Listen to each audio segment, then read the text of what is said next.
All right, hello. Thanks everyone for joining.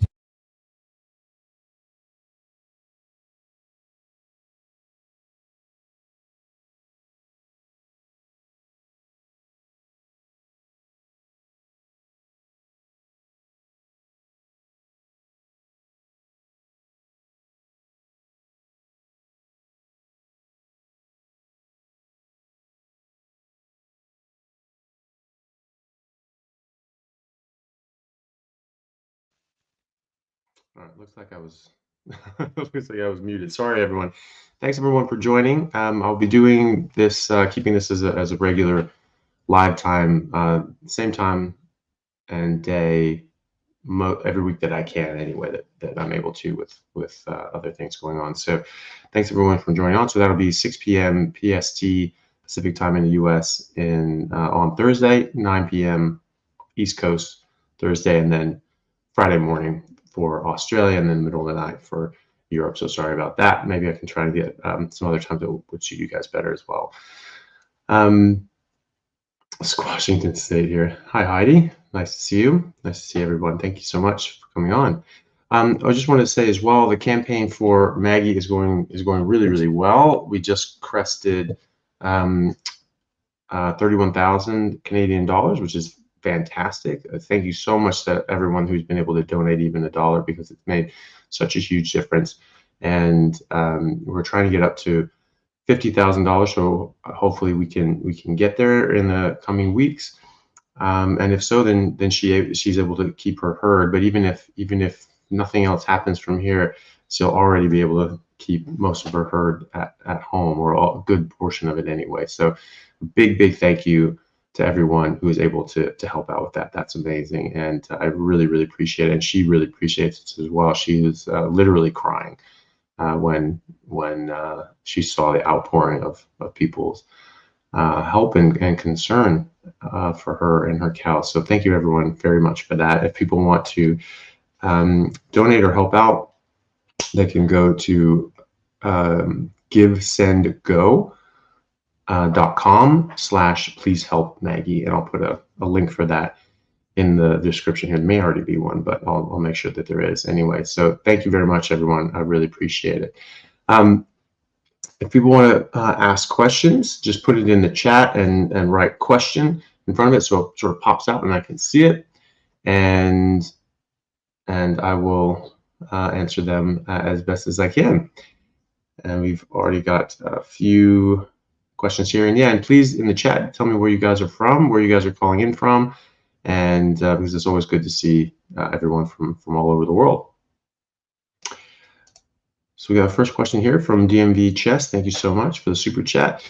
Is it okay to eat only carnivore snacks and carnivore crisps, dehydrated beef, and boiled eggs every day? Is there anything lacking in dehydrated beef that you would need to eat normal meat for? Well, I think they just probably have a bit low fat content, and they're expensive. So, for as far as eating it every day, if you're eating just that as your meal every day, that's going to add up quite quickly. So you need to make sure you get the right fat content, and you need to make sure that it's not destroying your bank account as well. So boiled eggs are great. Carnivore crisps and carnivore snacks are great. Depending on the cut of the crisps and the snacks, they can be very lean though, and you're not going to get a huge portion of it. You can make your own. You can cut up ribeye or chuck steak thin and dehydrate them yourself. I don't think you're losing anything.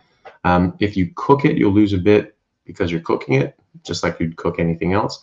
But if you think about the Native Americans that made pemmican, they dried out bison and other game, ground it down into dust, mixed it with tallow, and made pemmican out of that. And they lived most of the year on that. So I don't think you're losing anything.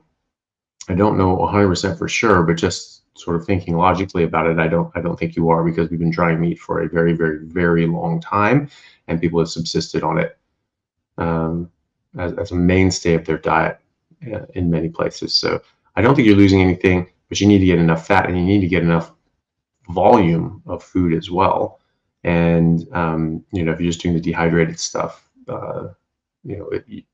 you may not be getting enough. So just make sure you're getting enough food, but the food that you're eating is perfectly fine. It's just make sure you're getting enough and make sure you're getting enough fat. Okay. Let's go down to the next one here. This is a super sticker from Sharon Rance. Thank you very much for that, Sharon. That's really, really kind of you. And good to see you here. And let's go down. Oh, a lot of good talk here. And get to the questions. So there we go.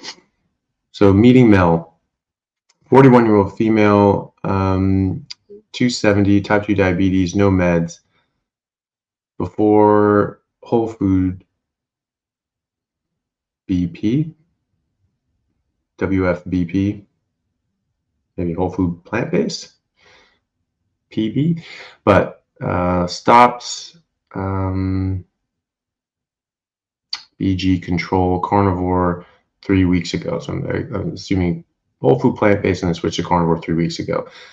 Past 3 days, blood glucose rises to 10 or 11 at 2 a.m. and stays high until p.m., drops to 7 or 8 until ON before consistently 6.5 to 8. Any ideas? No dairy, intermittent fasting 20 hours, and feel good.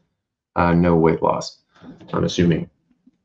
Well, your early days and your hormonal balance is likely out of whack. All right, so your fasting insulin's probably up. It takes a while to come down, but it should continue to come down.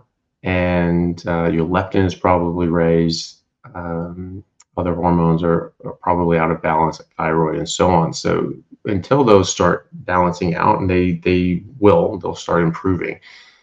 It's going to be slow for the weight loss side of things. Some people do have slow weight loss, but they improve all the time. They improve their health all the time, and they feel better, and that's great. You're saying you feel better.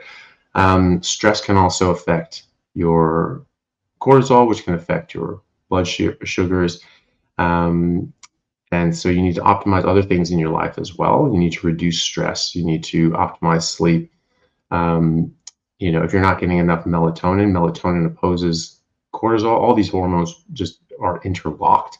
And so if you're not getting enough melatonin because too many lights are on, you're going to bed at random times, then that can fail to suppress some of the cortisol overnight. And so, you can try optimizing your sleep schedule, maybe even taking a bit of melatonin. Melatonin only works if the lights are off, though.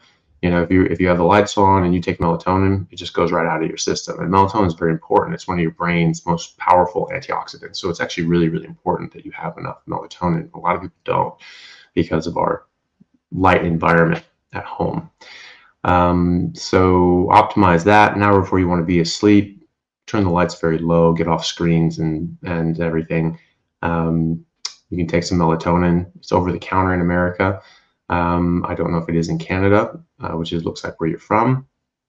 So, but you can take a look. Anywhere from 3, 5, or 10 milligrams of melatonin is fine to take. And people say, well, maybe you feel drowsy the next day. Well, why is that? Because it can, if you take in higher doses, it can actually suppress your morning cortisol release. And if you're pumping out a lot of cortisol at night and that's affecting your blood sugar, not necessarily a bad thing. So you could try those measures and reducing stress, optimizing your sleep schedule. You say you're not on any medications, which is great. But I don't know if you needed to be before you went on this. I don't know how your blood sugar control was prior to that. And what your ups and downs were then. It could be that you might benefit from some diabetic sort of medications early on, and then potentially get off them later once your control is more, your body's more not able to control it. So That's something, and sometimes those things can help with weight loss, things like metformin and things like that, which actually have geroprotective properties as well, meaning that they are suggested to promote longevity and aging and things like that, or more subtle aging. So those are the things that I would try, and also just be patient. It's 3 weeks. You're doing great. You feel good. Keep going. That will keep getting better. Your numbers will keep getting better. You'll keep getting better, and eventually your weight will come down. So just focus on the positives. Focus on how you feel, and focus on your medical issues getting better, because they will. And the weight will happen. It's usually people that have very high elevated leptins or disruption in other hormones like their thyroid hormone, that they take longer to lose weight. And it could be that if you had a thyroid issue, and a lot of people have thyroid issues, a lot of people have thyroid issues that don't even realize it, and they can be subtle, but they can be there. That's going to be very slow for weight loss, because that directly affects your metabolism, and as does insulin. And if you are low enough, it might be a good idea to get on a medication in the meantime. You will likely be able to come off of it if you don't have a major problem. A lot of people do, but some people need it early on to get them feeling better and help with weight loss early on, and then just up to physiological levels, just up to normal levels if you're deficient. And then in a few months, if you're up in good levels, and you can try coming off and check it again in 2 months, and if you're still in good levels, great, you don't need to be on medication. So that's quite often what I see. So yeah, and just other than that, just be patient, and it'll come. These things will happen, and just sometimes takes a little different lengths of time for everybody. But 3 weeks is really early days, but you're just getting into a sweet spot where your body's going to start feeling much better, because you've got most of this garbage out of your system. Your body's making a lot more mitochondria. They're recycling your mitochondria. You're going to have more energy. You're going to have more life. You're going to feel better in a lot of ways. So look forward to that, because it's a really exciting time. Rachel from Queensland, Australia, thank you so much. So including body myositis, IBM, inclusion body myositis, trouble getting off floor seats, walking up and down steps, can carnivore help stop the progression and possibly reverse the atrophy? Other family members also have it. That's a very good question. I don't know. I don't know of any studies. Some of these studies that are helpful with carnivore. There are some carnivore studies, but there's some that are just on keto. So people have try a ketogenic diet and help in certain ways, and as you can glean information from that. I don't know of any for inclusion body myositis.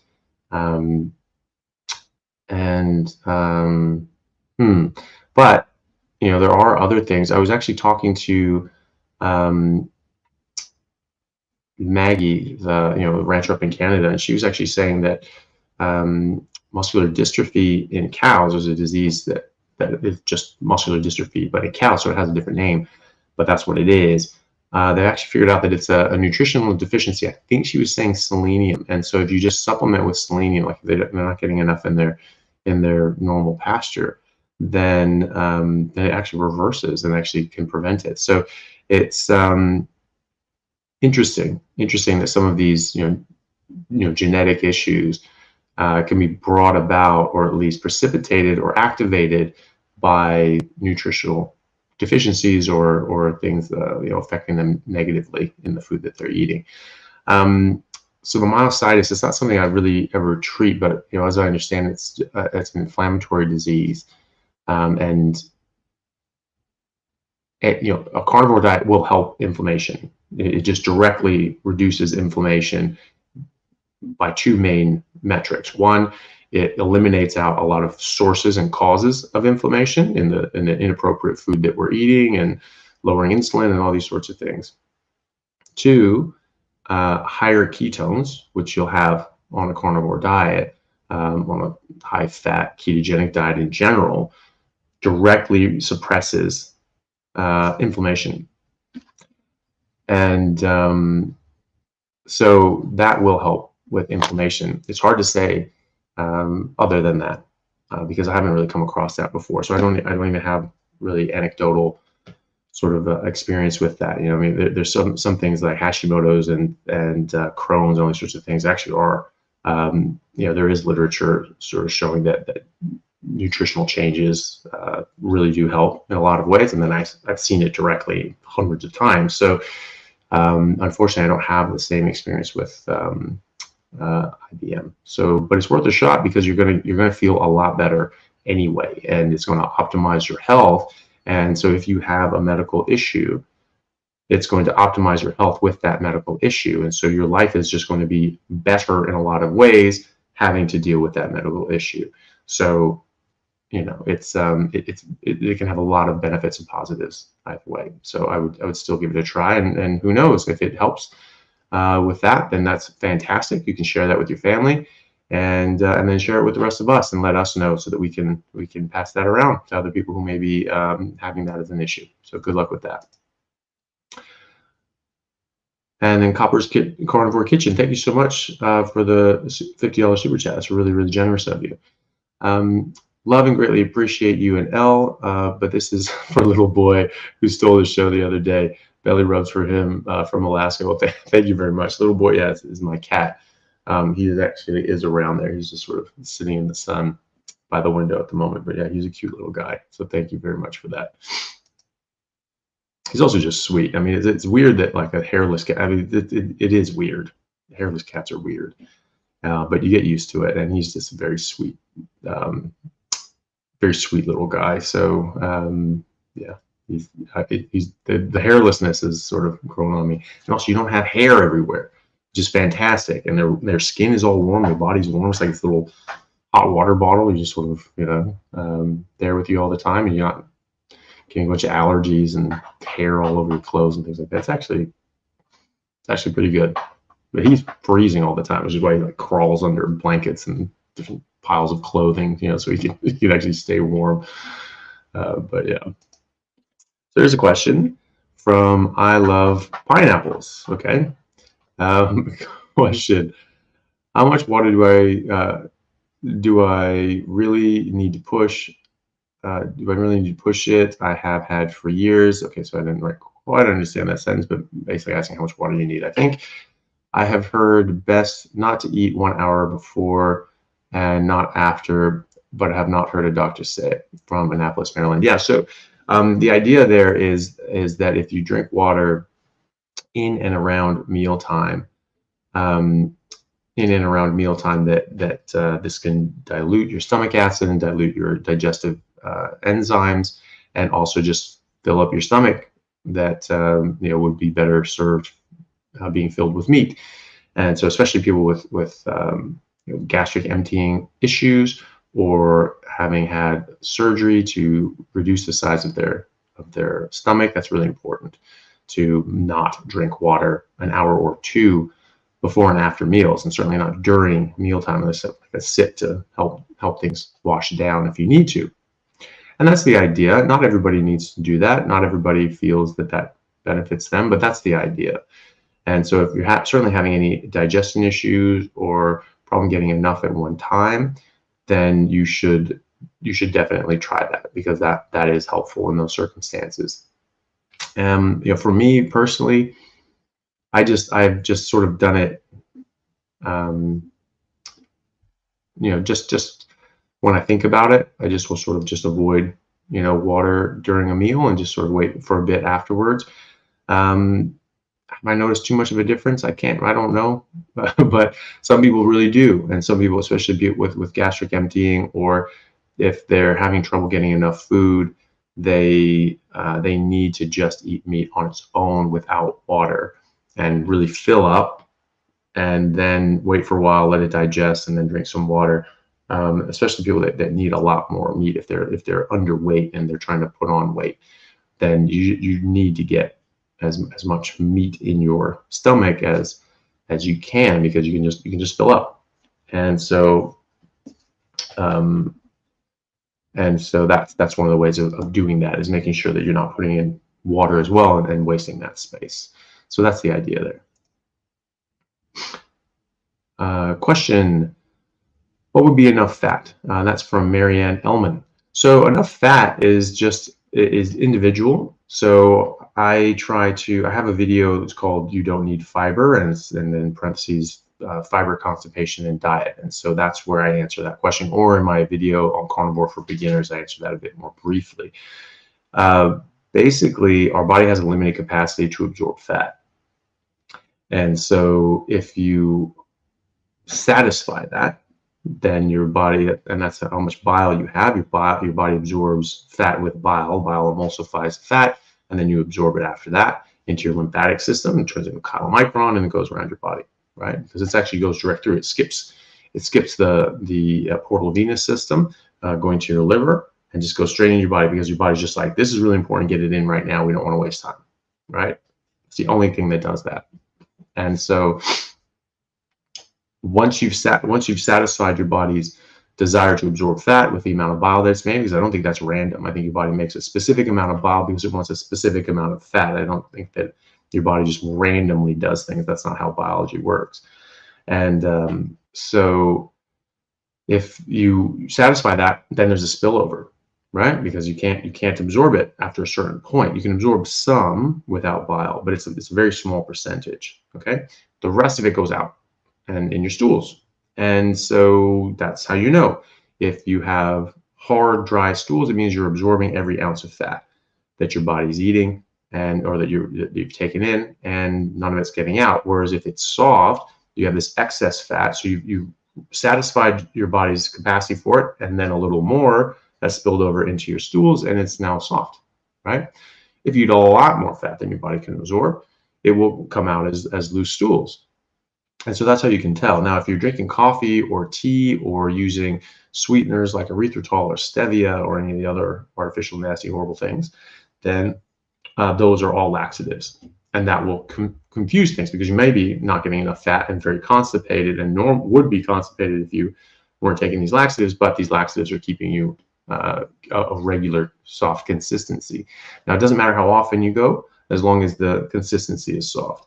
There's a Bristol stool chart on constipation, BRISTOL, and if you look at that, it only talks about the consistency and character of the stools. It says nothing about frequency, right? So it's just that usually if you're not eating enough fat, you're always going to get these dry, hard stools unless it moves out quickly. And so if it's sitting there for 3 days, 4 days, 5 days a week, it could be because you're building up an obstruction, right? But if you have enough fat, that's not the case. It can sit there for a week or two or whatever, or a month. As long as there's fat in there, it'll be soft. And you're absorbing 98% of the meat that you're eating, or so. And so only 2% is coming out, whereas plants, something like 95% of that plant is vegetable and fruit and things like that are fiber.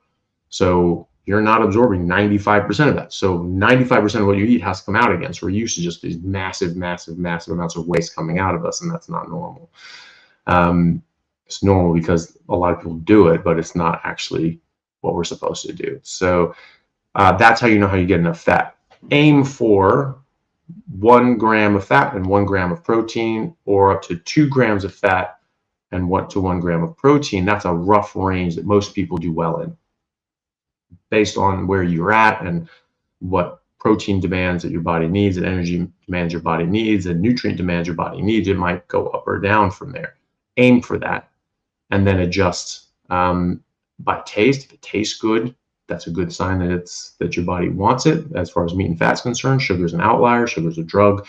Sugar is something that we say, oh, this tastes good, this is safe, I can eat this now, and I can survive. It's only available for 2 weeks anyway, and then I can go and get my kill. But that's not something that's good for us long term. But the meat and the fat are, and you'll get negative feedback. It will taste less and less good every time you eat it, until you eventually get, you don't get any positive experience when you're eating it. Just it doesn't taste good, and so you at that point you don't need to eat it anymore, right? And so you just keep eating fatty meat until it stops tasting good. You aim for 1 to 1 gram or 2 to 1 grams of fat to protein, and then just see how you go and adjust yourself from there. Thank you for the super chat, Allison. Should I be concerned about lead in Himalayan or Redmond sea salts? That's a good question. I have no idea. I don't know about the lead content in either of those. I hadn't heard about that. That's a good question, though. I don't. I'm not sure. Well, anyway, I haven't heard anything about that. If people have heard something about that, please do comment in the chat or in the video and let us know, because if you have any sort of resources or links or anything like that, that would be great too, because I haven't really I haven't heard that before. So I would I would be curious about that. So if anyone else has information on that, please do share that with the class, and because I don't know one way or the other, but I have not heard that either of those have lead in them. So yeah, good question. Question from Cherish989. Question: on carnivore for about 6 weeks, watery diarrhea after every meal. How long will this last? So that goes back to the last question, where it's just a matter of identifying how much fat that you're eating, and is that too much for your body? And maybe you need to pull back the amount of fat that you're eating. Or most people still drink coffee even though they go on a carnivore diet, or tea, or still use sweeteners. If this is your case, you need to stop them immediately, because those are laxatives. And a lot of people say, well, I'm drinking the same amount of coffee I always drank, and that didn't give me diarrhea. Right.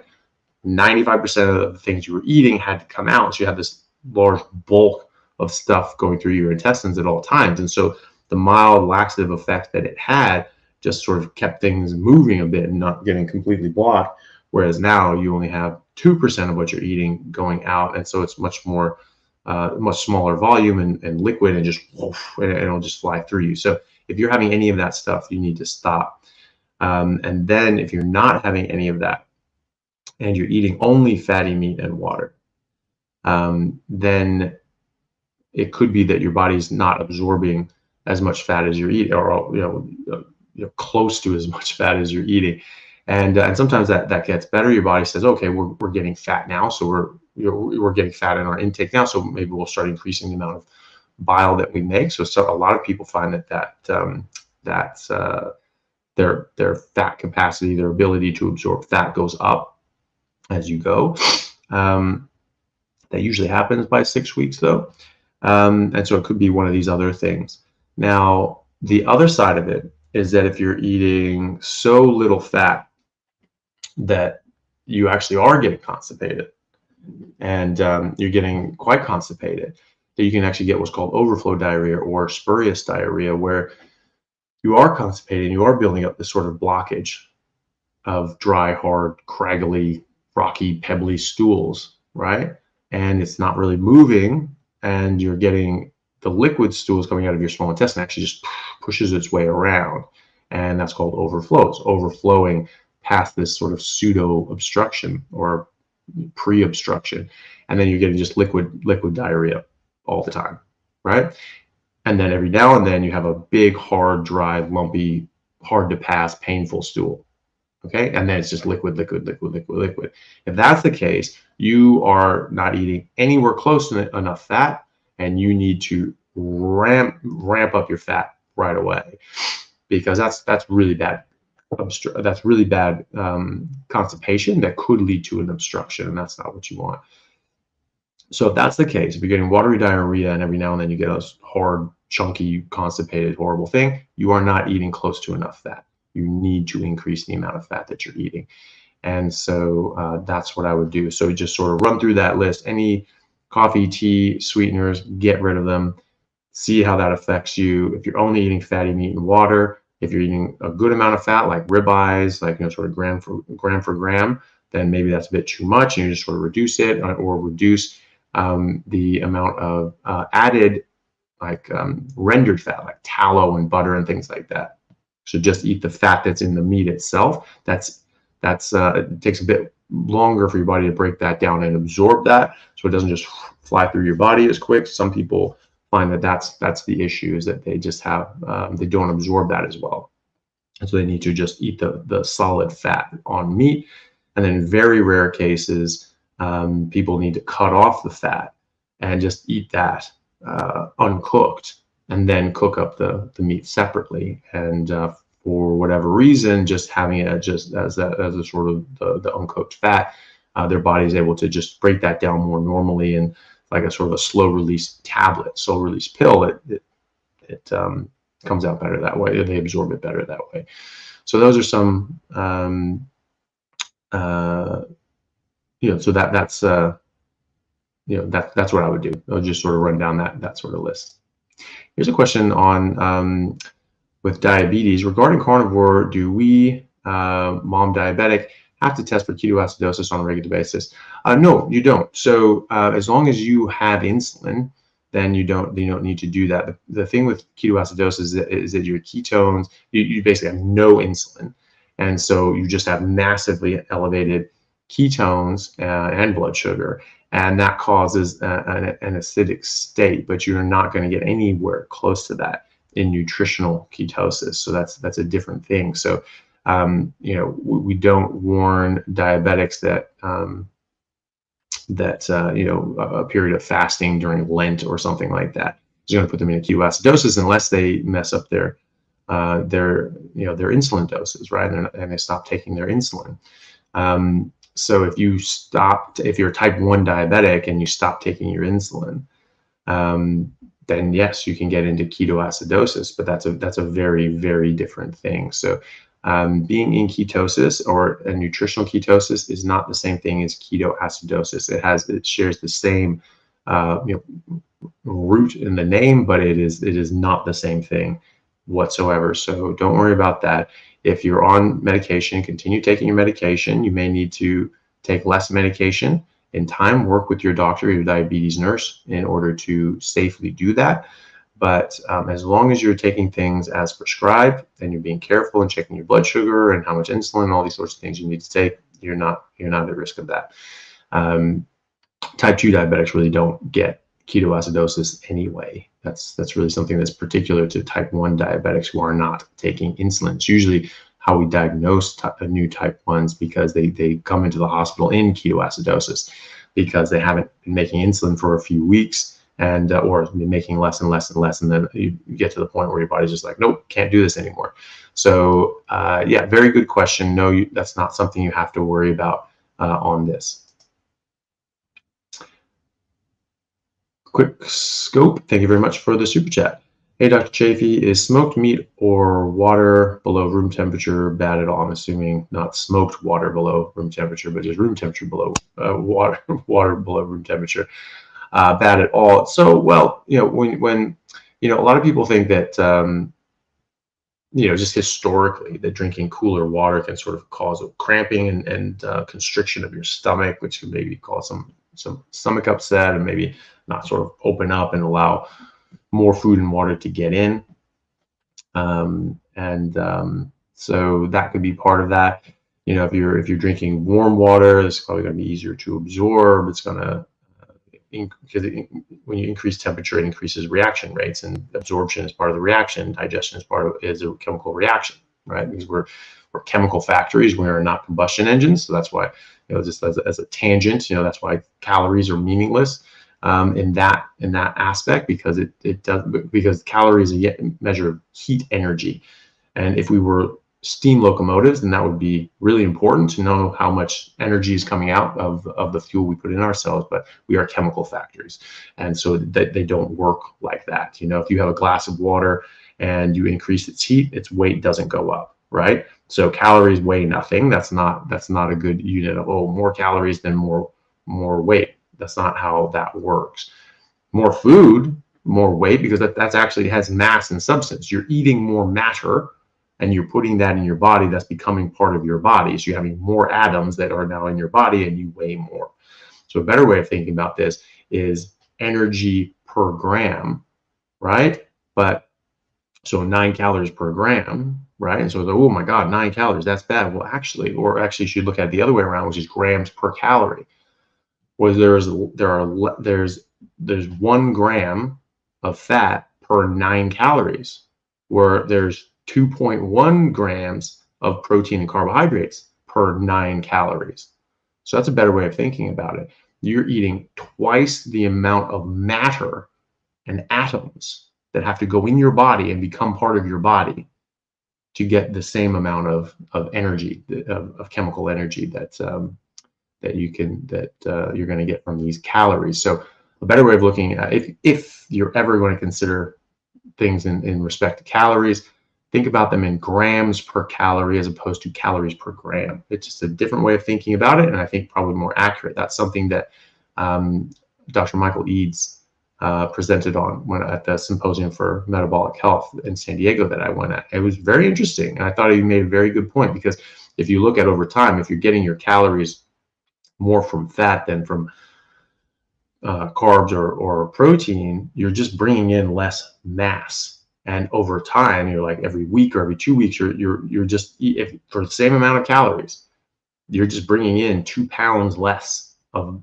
matter per week. And I think it was per week. And you're saying that lines up pretty straight with how much weight people generally lose on a ketogenic diet. They lose about 2 pounds a week. Well, they're eating 2 pounds less of matter every week as well. So interesting to think about. If people haven't come across Dr. Michael Eads, he's fantastic. He has some amazing talks on YouTube, and he has a great website. I think it's called Protein Power. Anyway, people can look him up. Dr. Michael Eads, E-A-D-E-S. He's fantastic. He has a lot of really interesting stuff. Getting back to your question. Smoked meat's fine. We've been cooking meat with open fire with a lot of smoke for 800,000 years. There are some things that say, well, look at these different chemicals in there. Those can be carcinogenic. Well, but the studies that they've done with that were in animal models, so you don't know how translatable you are, but you know that should concern people. You should take that seriously. But they were in massive quantities. So they were in thousands of times the amount that you would get in like smoked meat. And so they found that in animals at massive doses that could be carcinogenic. So is that really translatable to humans that eat out 1/10,000th of a dose? Who knows? So I'm a bit agnostic to that. I still have smoked meat sometimes. I don't make it as something I'd eat every day, but I enjoy it sometimes. I'll smoke a brisket or some ribs. Tastes good, or go to a barbecue place or something like that, and try not to get all the sauces and rubs and things like that on it, or at least ask for it without it. But it's fine, especially every now and then. I think that's perfectly fine. I mean, it might be. I feel better when I just eat straight up meat, because there is something in there that sort of makes me feel a bit, just like if you get a bit of seasonings or whatever in your meat, it's just like it's not perfect, but I'm not convinced that it's just this horrible thing that we should just never do. So I think every now and then is perfectly fine. I think your body would perfectly be able to handle that. Just like every now and then you can probably handle a cup of coffee or some spice, but probably better to just stick to just normal meat, no spices, no smoke, but every now and then, just see how you feel. Question from Natalie. Hi from Kentucky. Hashimoto's and stomach aches, bloating all of the time. Keto for 3 weeks with success and decrease in symptoms. Going carnivore next week. Tips for best results. Well, that's great. Well, I would watch the video I did on carnivore for beginners, as well as the you don't need fiber, the fiber constipation and diet, and then I have an FAQ, frequently asked questions, one that I did as well.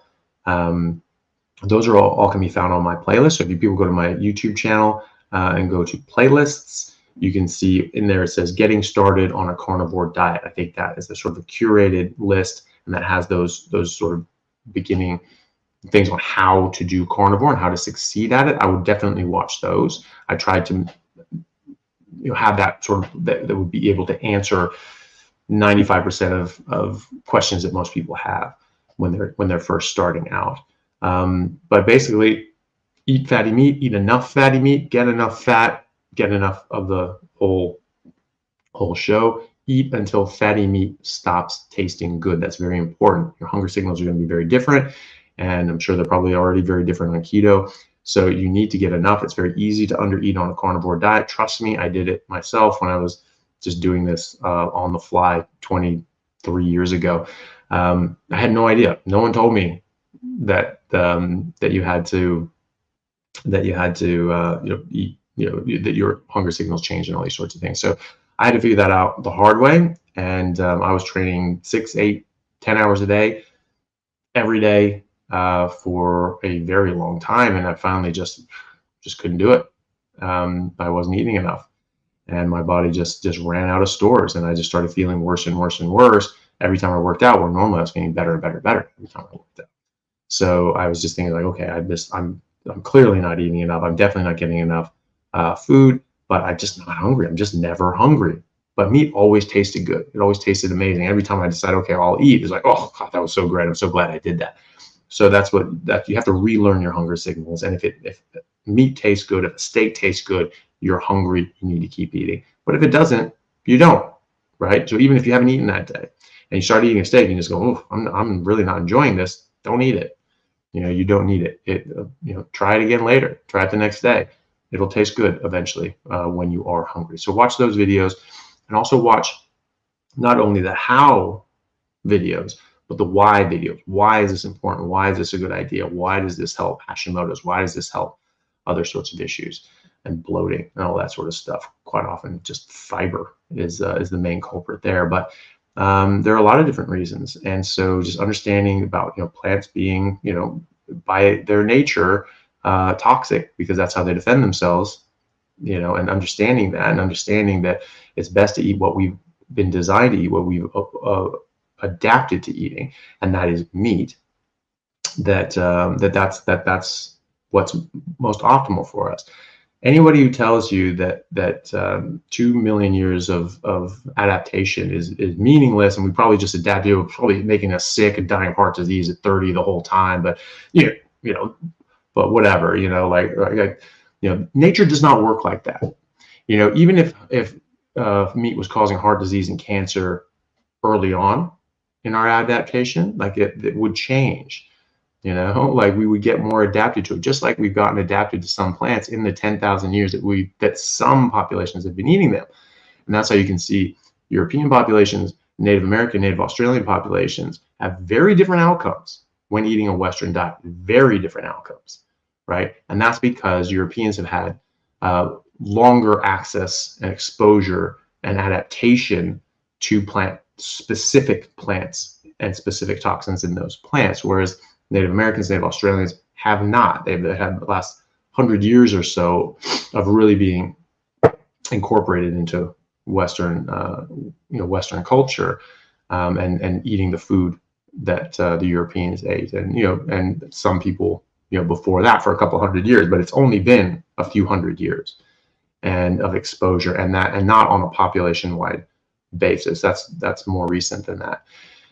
And so they have not had that adaptation, and they get much more unwell when eating a Western diet. When I first came to Australia, I was told when you're treating an Aboriginal patient, whatever their age says on their sticker, add 20 years to that, because they just age faster and they just get diseases quicker. Okay, why would that be? They didn't get these things. Read any historical manuscripts on the Aboriginals or the Native Americans. They didn't get these diseases of the West, and if they did, it was in vanishingly small amounts, and it was generally the people that were eating the food of the West, and this is why they called it the diseases of the West, because non-Western people weren't getting them.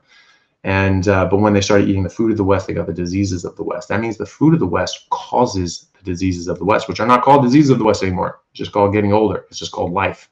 They're just called these chronic diseases, chronic issues, metabolic syndrome, metabolic issues. It's from the food. It's from Western food. And certain people have had exposure to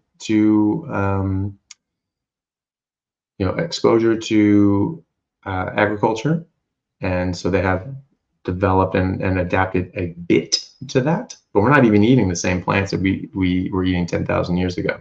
These are new. We've sort of created these things. We certainly weren't eating them 100,000 years ago. a million years ago. We were eating meat a million years ago, 100,000 years ago, 300,000 years ago, 2 million years ago, 2.6 million years ago, 3 million years ago. We split off from other primates because we started eating meat, and we've largely been eating meat for the last 2.6 million years plus, if not exclusively, in certain areas at certain times, like during the ice ages in the Arctic Circle, when good luck finding a plant, right? So, so that's what I would say. Just understand the why as well as the how, because that makes things much more easy. It makes it much more easy to stick to, because if you say like, look, no, this is just the optimal way of eating for my health and my life and my longevity and for my family, and so I want to do that. I don't want to eat suboptimally. And so if you understand that and you understand the why, it will help you succeed and have this be a lifelong venture, as opposed to just a crash diet that you use for a bit to help your Hashimoto's and your bloating, and then you go back to eating the garbage and all your problems come back again, which is pretty telling. If you go on a carnivore diet and this helps all your issues, and then you stop eating carnivore diet and your issues come back, well, that means the food is causing the issues, doesn't it? So that's what I would do, and good luck to that, Natalie. Jetting Chen, thank you very much for the super chat. Your thoughts on having seasoning during early days into carnivore: raw garlic, black and white pepper, green onion, meat tasting boring without. Yeah, look, that's fair enough. And if you need to have a bit of spice because, you know, it makes you enjoy it more and it makes you more likely to stick to it, you know, that's fine. Cooking things does make it better. Like cooked garlic is going to denature some of these sort of issues. Black pepper as opposed to white pepper. Black pepper is worse than white pepper, has more oxalates and other sorts of things in it that you don't want. White pepper is a bit more safe. You know, green onion. All of these things are parts of the plant that the plant doesn't want you to eat, right? So the pepper and the garlic, these are seeds and bulbs. That's the next generation of plants that's sort of trying to grow, or the roots and all these sorts of things. So they don't really want you to eat those parts.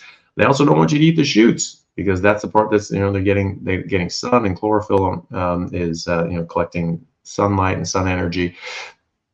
So that's not really something they want you to eat either. But, you know, that being said, you know, if you're using this in small amounts to just sort of flavor the food, and that's getting you through the finish line to where you're just enjoying eating meat all the time, you know, that's fine. You know, it's not, let's just like, no, it has to be 100% or you're not in the club. No, you can do it like that. I feel better without it. I feel a lot better without it, and so I just avoid it. And the longer you eat meat on its own with like maybe a bit of salt, the better it tastes, and the more you appreciate just the actual meat flavor itself, and you don't need the spices. So now, you know, if I go out or something like that, and so, or someone puts on you know, spices, it doesn't taste that good to me. It's actually covering up the taste that I like, which is the meat, and it sort of makes me feel a bit crummy. My nose gets itchy, my eyes sort of feel funny, and I might get a stuffy nose, or my asthma might sort of start bugging me. And so, you know, I notice the difference. But you know, early on, if that helps you succeed, then, you know, that's great, you know, because you're predominantly eating meat, which is exactly what you want, and you've eliminated out a gaggle of other sorts of, you know, plants that are just horrible for you. So you're you know, very, very, very going to be very benefited by that. You've gotten rid of a lot of stuff that's not good for you. You've added in a lot of stuff that's really good for you. So that's going to be a massive net positive for you. Eventually, once you're happy with the way you're eating, I would try cutting those down, and maybe trying 30 days without any of the spices and see how you feel. I think that you'll find that, you know, after a while, after a few days, a few weeks, you'll find that the meat starts tasting better and better to you, and that you feel better and better, and you actually feel a lot better without the spices. So I would encourage you to at least try that at some point down the road, once you're feeling pretty good about it. From Driven MIA, thank you for the super chat. Epididymitis and testicular pain, intestinal hernia. I'm assuming you're asking if this can be helped by a carnivore diet. Well, inflammation can be reduced, well, is reduced with a carnivore diet. And so that's a positive. But there are different causes of testicular pain, of course. And so it depends on what's causing that pain. It may not remove the underlying cause of the pain, but it can certainly reduce the pain by reducing inflammation and so on. If you have an infection or you have some other problem, you need medical attention, obviously, and so you should see your doctor about that. And an intestinal hernia, well, it's not going to close the gap on your hernia. It can make the experience of the pain slightly less, but hernia is a defect in the tissue where it's just sort of pulled apart, and you have intestines or something else pushing through that, and that's not really going to close on its own. You generally will need like surgical intervention for that if it gets bad enough and is causing enough problems. And especially if the hernia goes out and gets stuck and you can't push it back through, then that's an emergency and you need to get to a hospital right away, because that will cut off the blood supply and it'll start to die, and your bowel can die, and you can die subsequently. So it can help your experience with all these things. It certainly help you recover from surgery, but it's not going to close up the defect in a hernia. That I would not expect that anyway. Maybe a little smaller one, maybe that sort of helps, but generally it's just there's a defect there and it needs to be surgically repaired if it needs to be repaired at all. If it's not that big a deal, it's not causing you a problem, then it's not a problem. Okay, question from Katie Lady. Question: Hi Anthony, my fiance and I just started the carnivore diet this past Monday. I have PCOS and Hashimoto's and was told to take natural supplement berberine instead of metformin. Is that okay? I don't know who told you to take berberine. Metformin works pretty well. Berberine is a plant, and so maybe it'll have some similar sort of effects to metformin, but it has other things as well. And that's the part that I get concerned about is all the other stuff that comes with the part that you want. I mean, do you want to take an aspirin or you want to chew on willow bark? Okay, both are going to give you aspirin, but the willow bark's going to taste like crap, and it's going to come with thousands of other chemicals that maybe you don't want. You want the aspirin. You don't want all the other things. And also, what dose? How much bark do you chew on? How much tea do you make in order to get the dose of aspirin that you want? Same with berberine. I mean, is it exactly as much as it's telling you? I would feel more comfortable with metformin. Metformin is a very safe drug, very safe. People use it for longevity. It has geroprotective effects, as I mentioned. Very much helps with PCOS because that has to do with insulin resistance, and it disrupts your hormones as a result of that. But going on a carnivore diet will do exactly the same thing, and it actually treats the underlying cause of your insulin resistance and a hormonal disruption, as opposed to just sort of masking it and helping with the symptoms thereof.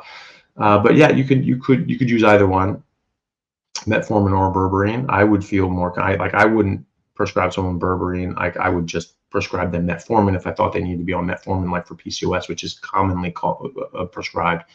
They commonly prescribe metformin for PCOS. But just going on a carnivore diet will do exactly that, and so you probably don't need either the berberine or metformin for very long anyway. So.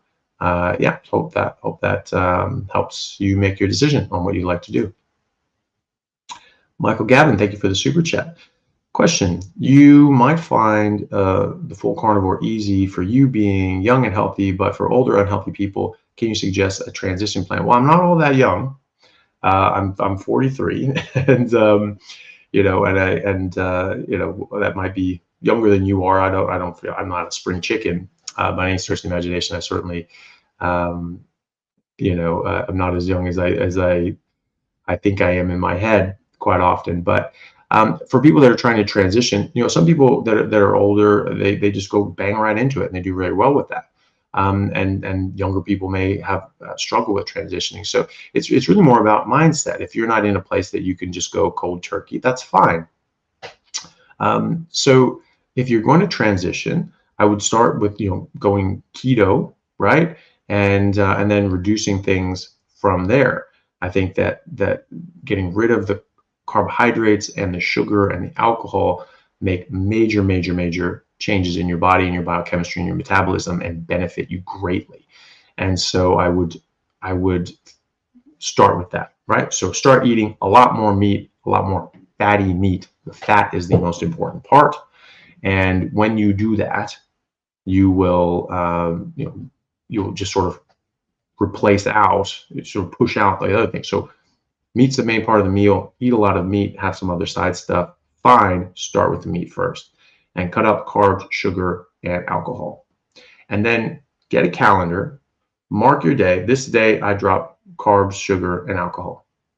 And then the next week or next 2 weeks, this is when I drop out all seeds, nuts, beans, legumes, lentils, all that sort of stuff. And then this next week, this is when I cut out all nightshades, potatoes, tomatoes, eggplants, peppers, capsicums, all that sort of stuff. This one, I knock out this next stuff. And then you go down, and then on this day, cutting out all plants except for seasonings and spices. And on this date, I'm cutting out spices, right? So have a clear plan of progression. If you just say, oh yeah, I'll sort of do it as I go and I'll just reduce things as I go.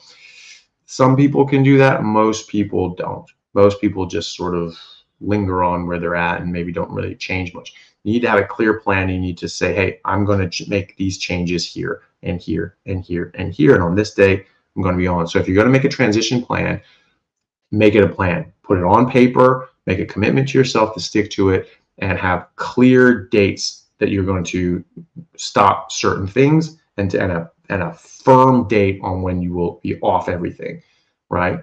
Except maybe some seasonings and spices, and then make a decision for yourself if you want to at some point try a month off without any spices. I suggest people do that because it affects you more than you realize, even that little bit of spices. So it's worth checking, and it's worth trying to go without at some point. But that's how I would do it. That's how I generally recommend people transition.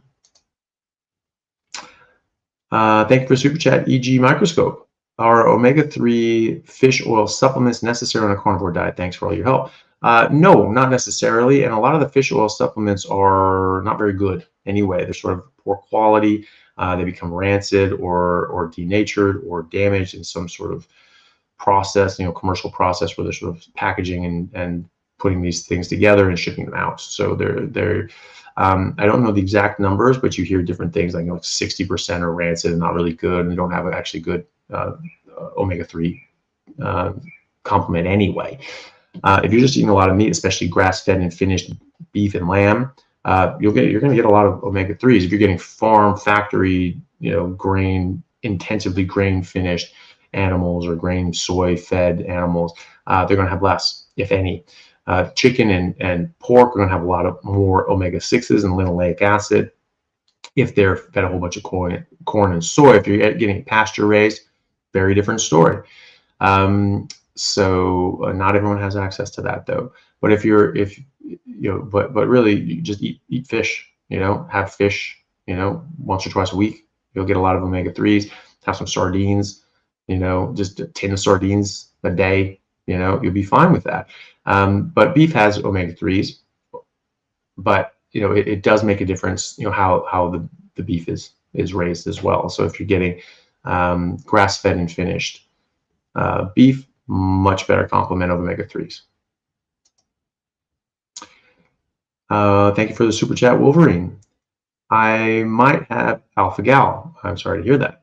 Getting tested. I've been carnivorous for 6 months now. Can I still do carnivore with other than red meats if positive? 100%. You absolutely can. Also, how are you feeling with that as well? Do you feel very sick with the red meat? It may be that you're not reacting all that strongly to it, and if so, just go with how you feel. This isn't something I know.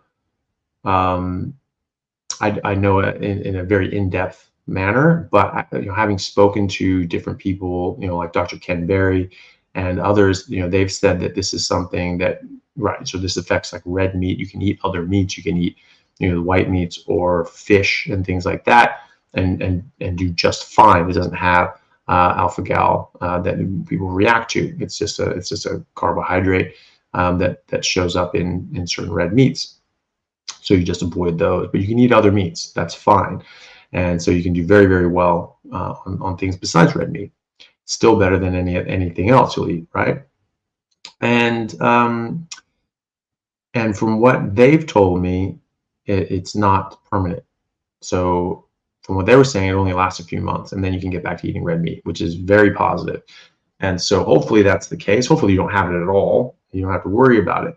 But if you do, fine, totally fine to switch to fatty other meats. You need to get enough fat. Just make sure you're doing that. You're getting enough fat. And you should be able to add in, animal fats as well, and that should be okay. With just try, certainly like duck fat and things like that you can add in. Ghee should probably be fine as well. Probably butter and tallow, but you can try them and see how they make you feel anyway. But in any case, hopefully it's not there. Hopefully you don't have it. If you do, go to the other meats and then see if you can tolerate red meat a few months down the road and see how you go. So good luck with that. Barry Simon, thank you very much for the $100 super chat. It's very kind of you, very generous. Question. I'm having abdominal cramping issues. This has progressed over the last 8+ years. I used to do a lot of smoothies with blackberries and more. I was eating dark chocolate too, possibly oxalate issues. I'm strict carnivore now for 2 months. Beef, salt, water, beef, water, salt, some butter, and LMNT. Those are the electrolytes. So it would be good to know a bit more, Barry. Are the abdominal cramping issues still going on? Or have they been helped with the carnivore diet? Quite often, abdominal cramping is helped just getting rid of all the plant toxins and fiber. That can cause cramping and bloating and those sorts of things, and painful constipation. So hopefully that has gone better. Yeah, dark chocolate, blackberries, all these other sorts, and it's just most of the other plants that we eat have a lot of oxalates. Spinach, that's a major one, and so people will eat a lot of this sort of stuff without realizing it and have problems with that. Quite often, eliminating out all these sorts of things will improve your health and your abdominal issues and your gut health issues dramatically. And so I would expect that to be the case for you. After 2 months, I would expect you to have improved. And if you are having oxalate dumping, that is generally transient. Speaking to Sally Norton, who's the resident expert in oxalates, she said that some people will have very serious times with oxalates and oxalate dumping and get very sick, and they need to take measures and probably have some low dose oxalates, 50 to 100 milligrams or something like that a day to sort of ease that dumping. But a lot of people, most people, even if they are, not everyone will dump, but if people are dumping, they will often have pretty rough couple days or a couple weeks, and then it goes away. So if that's the case, that you're having oxalate dumping issues, it can manifest in a lot of different ways. It can be abdominal cramping or joint pain or weird sort of crystally sort of stuff coming out of your eyes or weird calcified sort of tartar and plaque and stuff like that building up on your teeth, or discoloration and all that sort of stuff. So it can come up in a lot of different ways, kidney stones, but it generally will pass eventually. If it's still causing a lot of problems, and you look at your symptoms and you look at Sally Norton's work, and then you can look at our interview together and check her other resources out to see if you think that that's something that's affecting you. You can try a very low dose amount of oxalates, like a weak tea that has a bit of oxalates in it, like 50 to 100 milligrams in it, and she has resources on things that have a small amount. And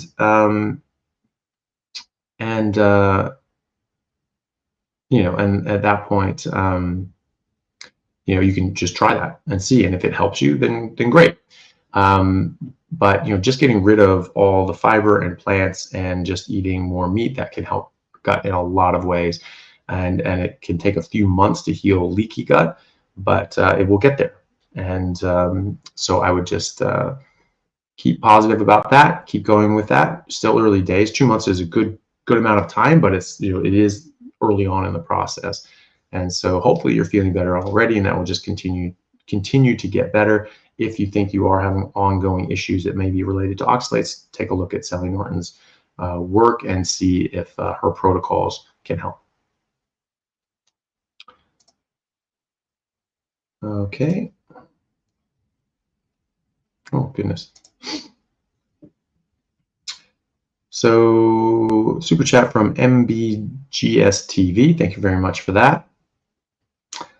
They ask, thank you for the amazing education and support.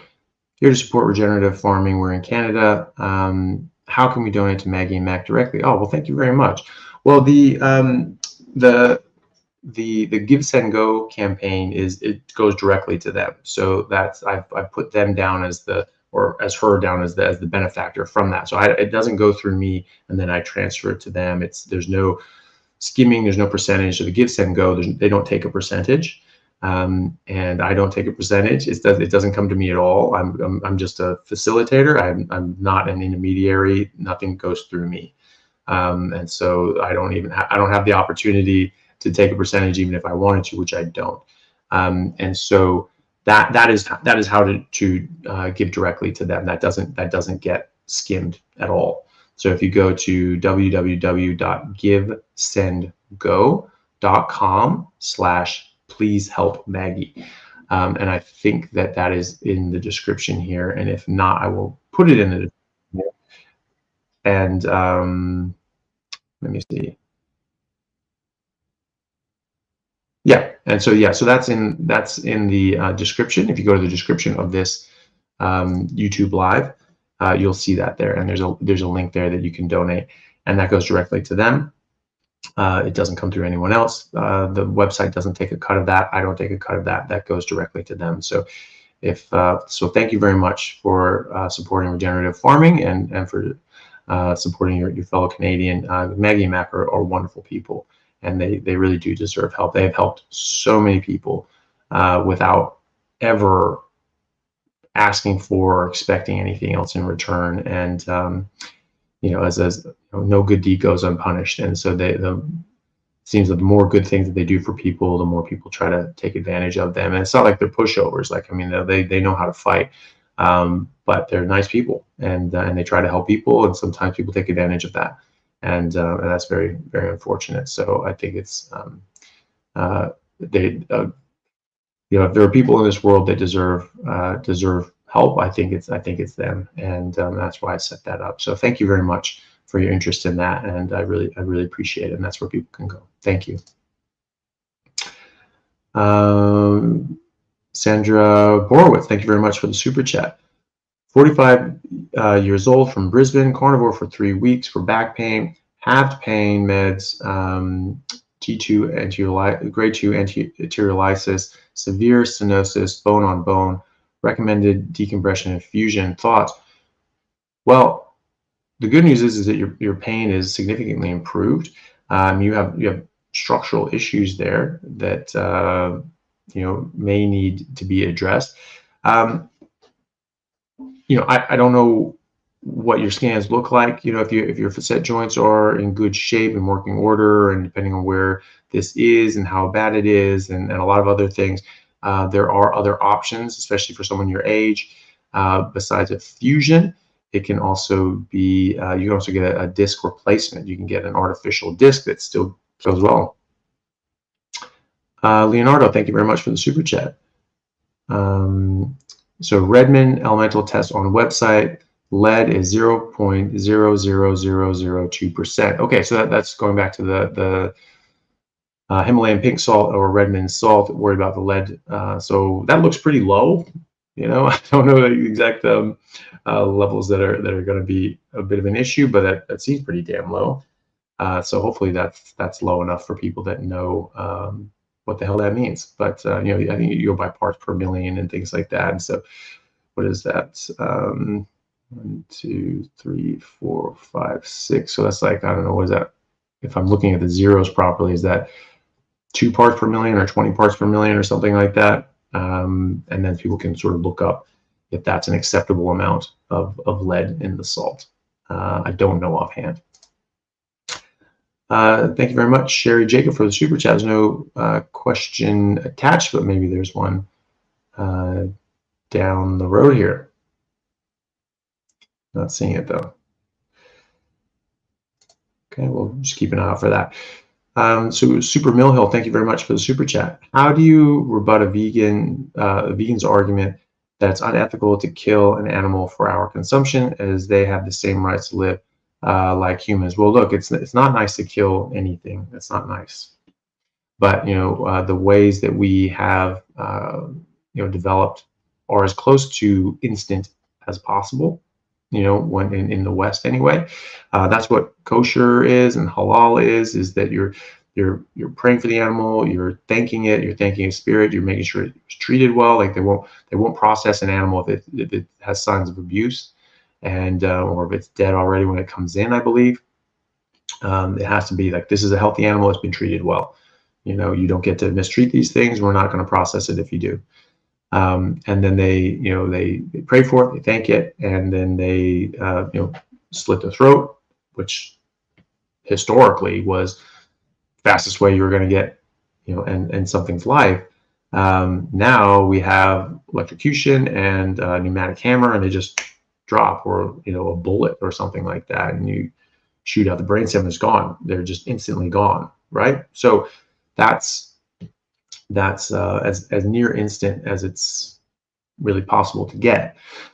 And so there's no nice way to kill something, but that's the nicest way possible. Look at nature and look at animals eating other animals. Is it ethical or unethical for them to eat animals? I mean, let's define ethics here. What ethics is an Aristotelian concept, and it means, or was it Aristotle or was it Plato? Anyway, that era, I think it's Aristotle, and they said that being ethical was living into one's nature. So what's ethical for a wolf is different than what's ethical for us. A wolf should live within its nature and hunt and kill and eat, and man's nature, that he thought, was to reason, and we should think about things. Okay, well, let's think about this. What's our nature as well? We are carnivores, and that's what we need to eat. So it actually is definitionally ethical for us to eat what we're designed to eat, first and foremost. Now, is it nice to do? No, of course it's not nice to do. But look at all these other animals that are eating other animals. They're eating them alive, ripping them apart, and it's torture. It's horrible. We at least think about that and say, like, we don't want these animals to suffer. Well, we should anyway. Not everyone does necessarily, but that's important to think about. We don't want these animals to suffer, and we are thinking about that. No other animal on Earth thinks about that, except that maybe it's fun to watch them suffer, like orca whales flipping seals 50 feet in the air down to another one, grabbing it, flicking it over, and just playing with their food. Pretty nasty stuff. They're just having fun with it. They don't care. And so that's one thing. But also, if we're talking about it's not right to kill animals for our food, okay, there is no such thing as a bloodless meal. There's a study that came out of the University of New South Wales in 2011 that showed that you have to kill 25 times the number of sentient animals to grow 1 kilo of plant-based protein than 1 kilo animal-based protein in larger animals like a cow, right? So you're killing more animals. You're killing the birds, and this is not including insects. This is sentient animals, so like mammals and reptiles and snakes and birds and gophers and deer and pigs and kangaroo, because they have snipers sitting on these farms that go in. These animals try to eat them, like they're shooting these bastards, right? No one eats those things. So that's waste. That's a waste, right? So those animals are dying and nothing's even benefiting from it, right? And so, that's not what you want either. So you actually have to kill more animals to grow their food. Also, it destroys the environment. That's not ethical, right? Because to grow, big monocrop, you necessarily have to destroy an entire ecosystem. And you have to kill all the plants, kill all the animals just to grow that one crop, and you actually destroy the sun, because really you're mining the nutrients out of the ground. It's just that's what you're doing. It's a mining operation. You're not putting nutrients back in.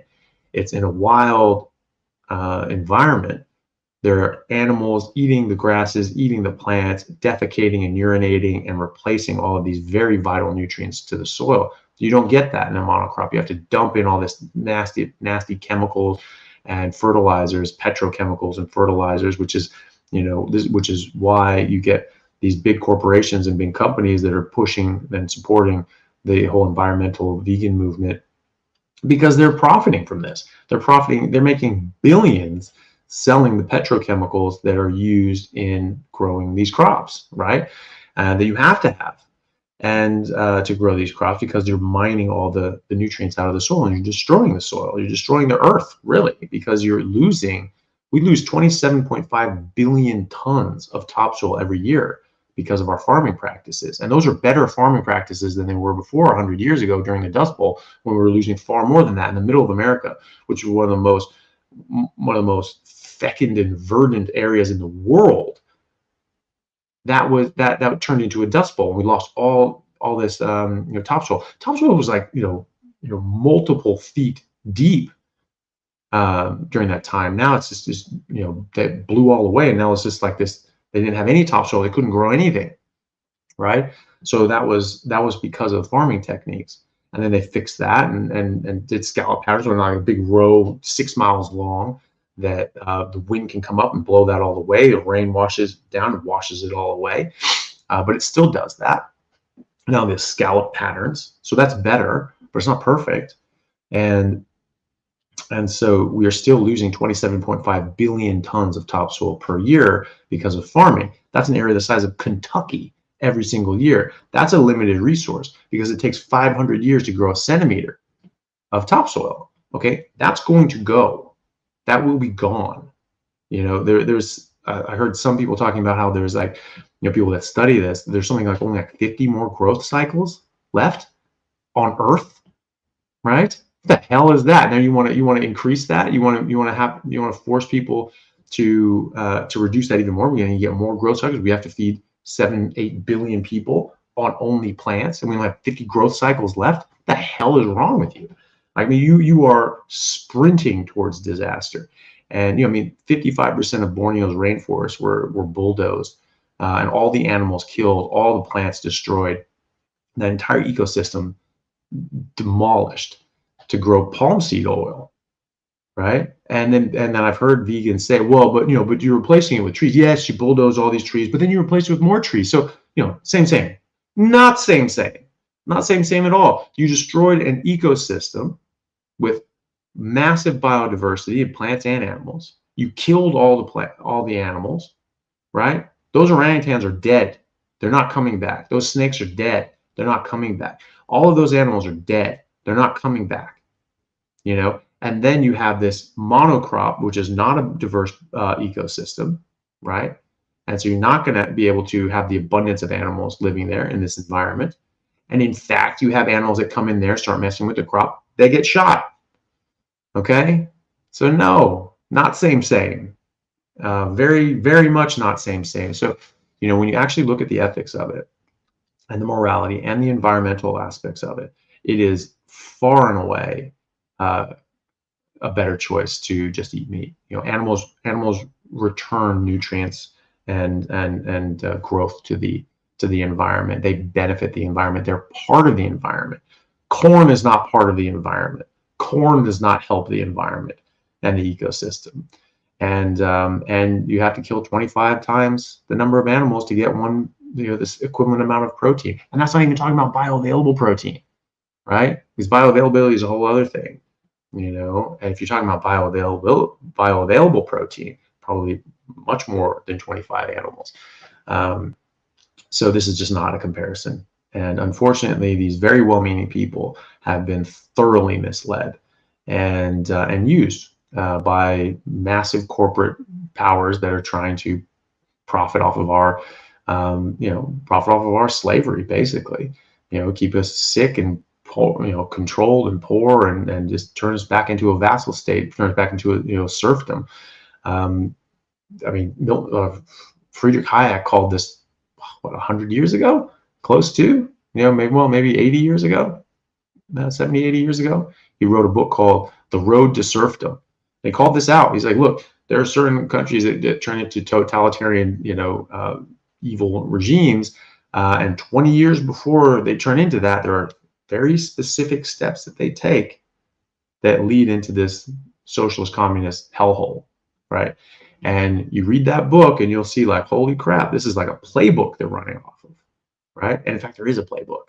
What was the dude's name?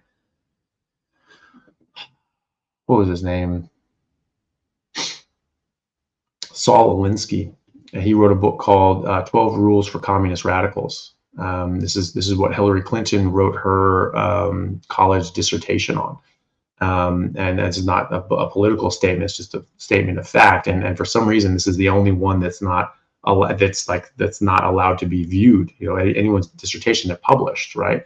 This one's not allowed to be seen. And she said that this guy was a brilliant, all this sort of stuff. This guy literally wrote the book on how to tear down a free society and impose a communist dictatorship with you in charge, right? There's an actual playbook, and this is one of them.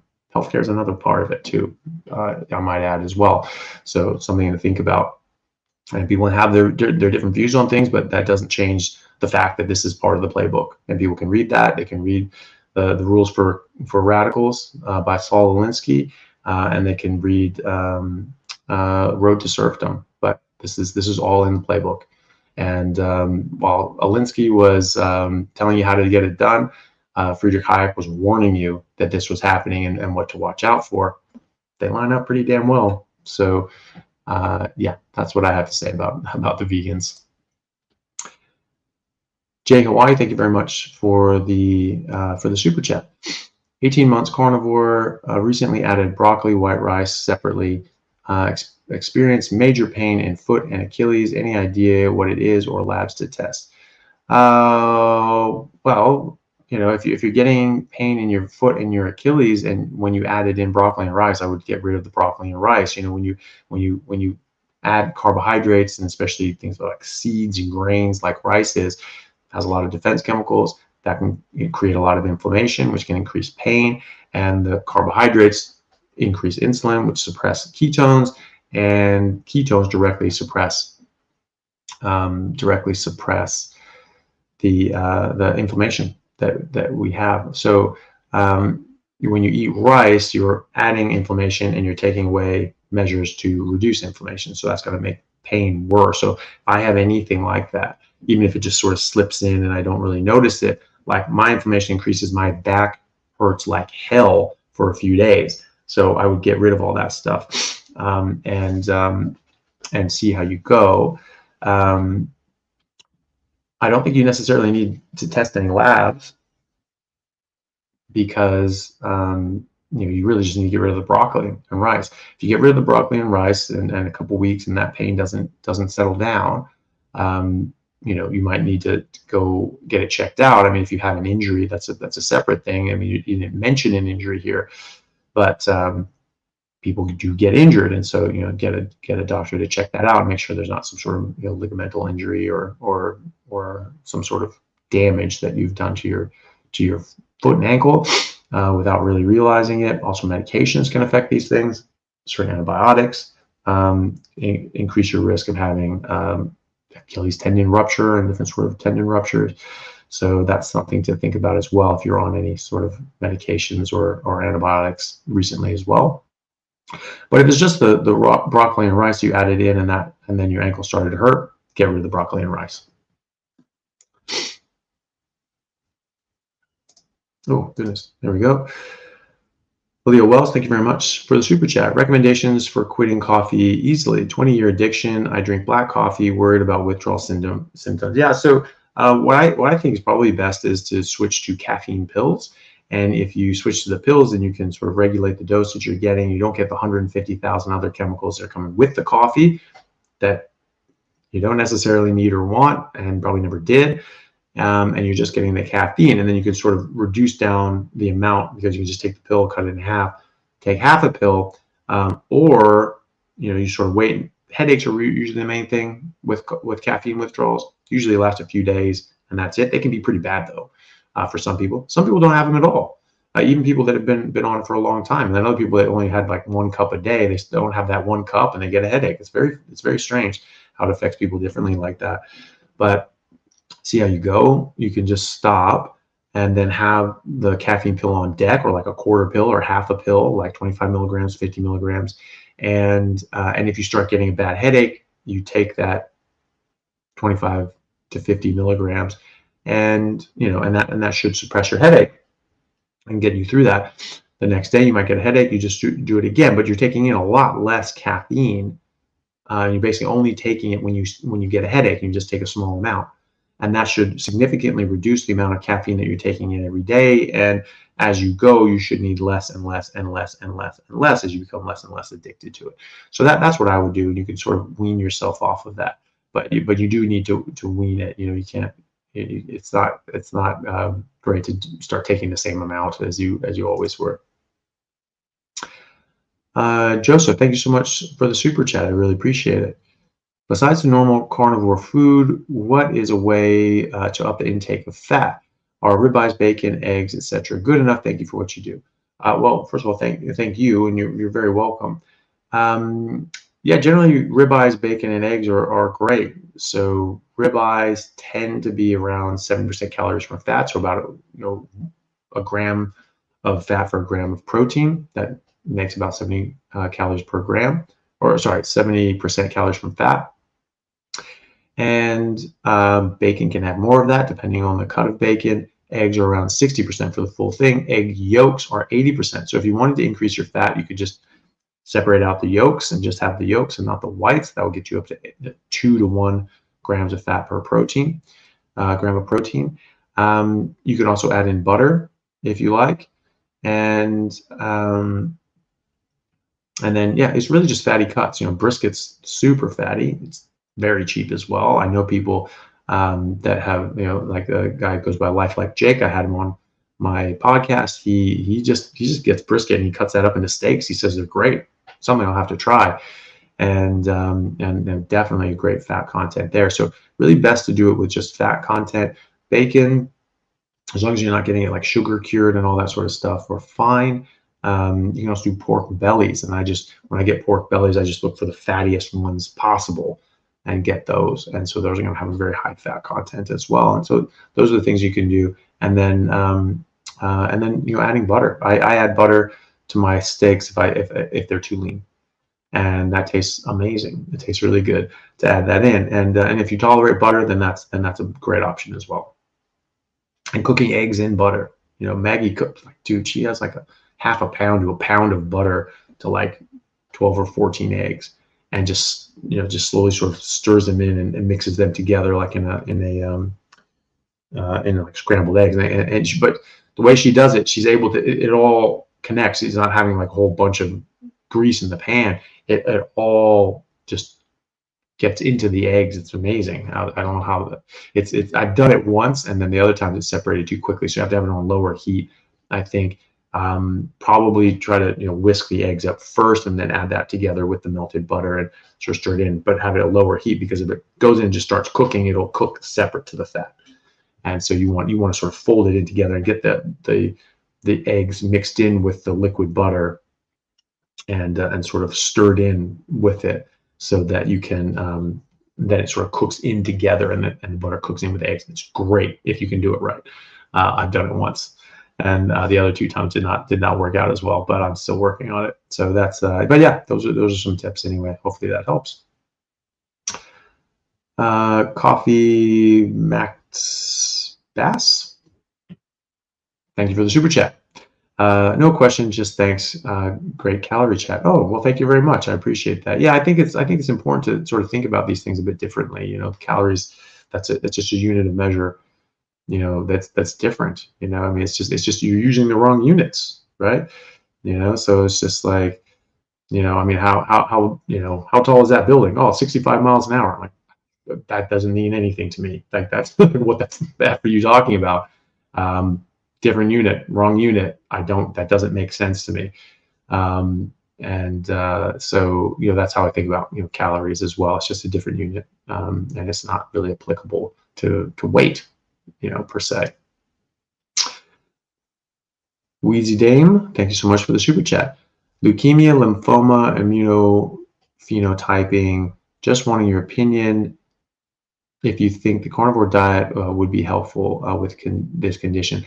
I do think it would be. I think that if you look at the information and evidence for ketogenic metabolic therapy and these metabolic approaches to cancer treatment, that they are very, very promising, and in some cases, shown to be extremely good. So I've done an interview with Professor Thomas Seyfried of Boston College, who's a major cancer researcher, published over 150 articles in peer-reviewed journals, and very interesting guy. He wrote a book called Cancer as a Metabolic Disease, and when he describes it, it makes sense. You're like, yep, that fits. He'll be speaking at a virtual conference that everyone can see. I put it up on my Instagram, but it's the Cancer Evolution Summit, and that's on September 21st to 26th. So that's actually starting today. So it's streaming on demand. You can sort of watch it. If you go to my Instagram, Anthony Chaffee MD, it's one of the more recent posts, and I'll also do a story about it with the link. But the link is just cancerrevolution.events, and if you go to that, you can see how to sign up for that. You can also do it if you don't want to pay for the whole conference and see all the speakers, which, I mean, this answers this question and then some by watching these guys. You can just do it for any donation, even $1, I believe. You can get their docu-series, which talks a lot about this metabolic theory of cancer and how metabolic therapies such as diet make a big difference. If you do want to do the summit and see the summit, if you put in code Chaffee20, so CHAFF as in Frank, E as in Edward, so double F double E, 20, you get 20% off. And so that can help as well. Or you can just watch the documentary that they made, the docu-series, or you can watch these same people give discussions on YouTube for free as well, on my channel and others as well. So that's what I would take a look at. But yeah, I mean, just getting down to the Warburg effect. The Warburg effect is that basically cancer cells are much more inefficient at making ATP and energy because of mitochondria are damaged. And so they require 400 times the amount of glucose as normal cells because of this.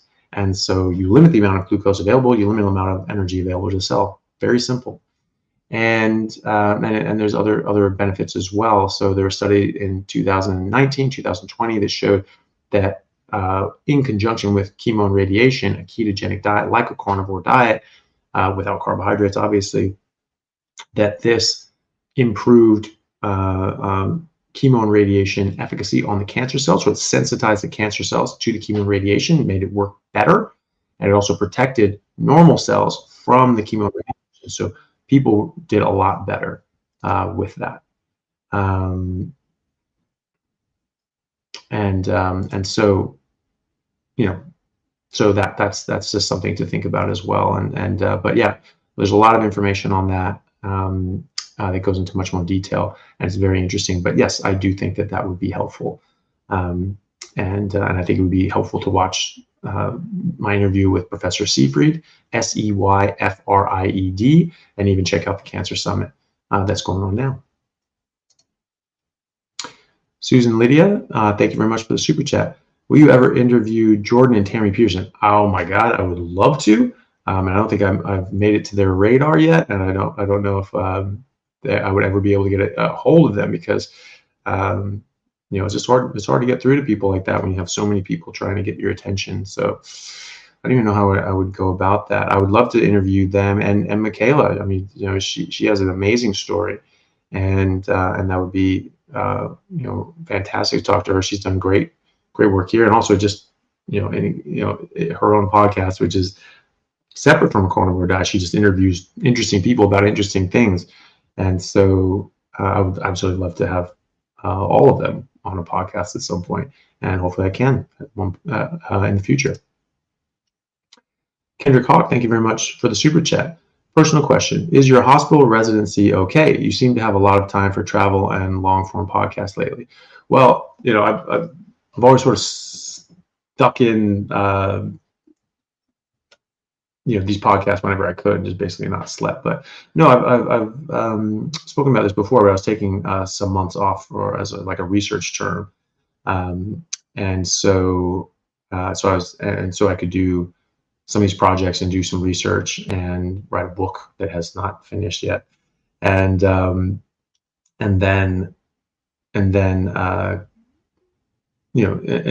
just have a bit more time for all this other stuff. So I was getting a bit overrun with all my responsibilities and having different conferences that I wanted to speak at in different parts of the world that just would not have been able to do. So I wanted to take a bit of time off, and so I did that. But I'm still working 6-7 days a week. It's just in sort of a different capacity. So but it's a bit of a weird issue, because the hospital put me on like a 6-month contract, so I would have 6 months off, and I could sort of still work 4 or 5 days a week, but I would be wouldn't be the whole 7 days a week, 2 to 4 nights a week as well, sort of experience. And unfortunately, they were saying, the hospital said that it's just some of the problems with the public healthcare system is you're always in a budget crisis. And so they said, there's due to budgetary issues, we can't bring you back. And it's just well, I have a contract. What are you talking about? And they're like, well, that's because it's a certain kind of contract, we don't actually have to honor it. And I talked to a lawyer about that, and they're like, that's bullshit. That's not true. But it was just sort of I didn't. It was just sort of too much of a pain in the ass to fight it. And so basically, I have this year off as sort of like as a research year. But I'm still operating, doing sort of working with a private neurosurgeon, Dr. Steve Lewis, who I mentioned mostly, and as well as another surgeon as well, and sometimes, although it's mostly with Dr. Lewis.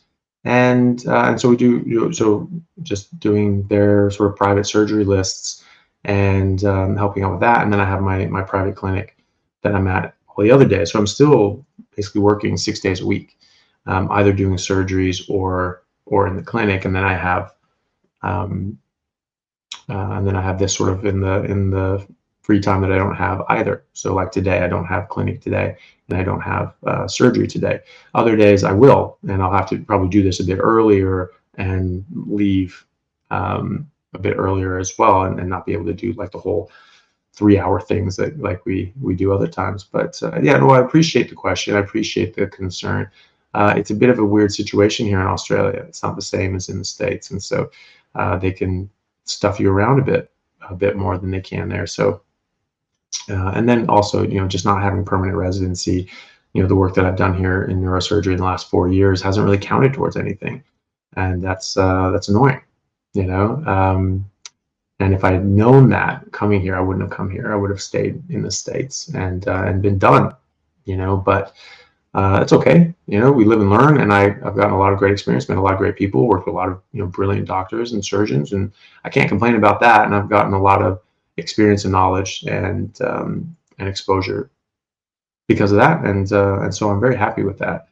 And if it turns out that I can't get anything going because the permanent residency is just too much of a pain in the ass, and they're just not giving to me, which they have not yet, I'm still in that process, I might just have to figure something else out. And if I can't finish here, I got to finish somewhere. So it's I'll cross that bridge when I come to it anyway. But yeah, at the moment I'm still working a lot of hours, but not as full-on crazy asinine hours as I was before, which is actually kind of nice. Super chat from Charlene. Thank you very much for that. No question attached, but maybe there's one down the chain here. Let me take a look. I'm really seeing it. Les Kaiser, thank you very much for the super chat. Hi from Ohio. What state are you from?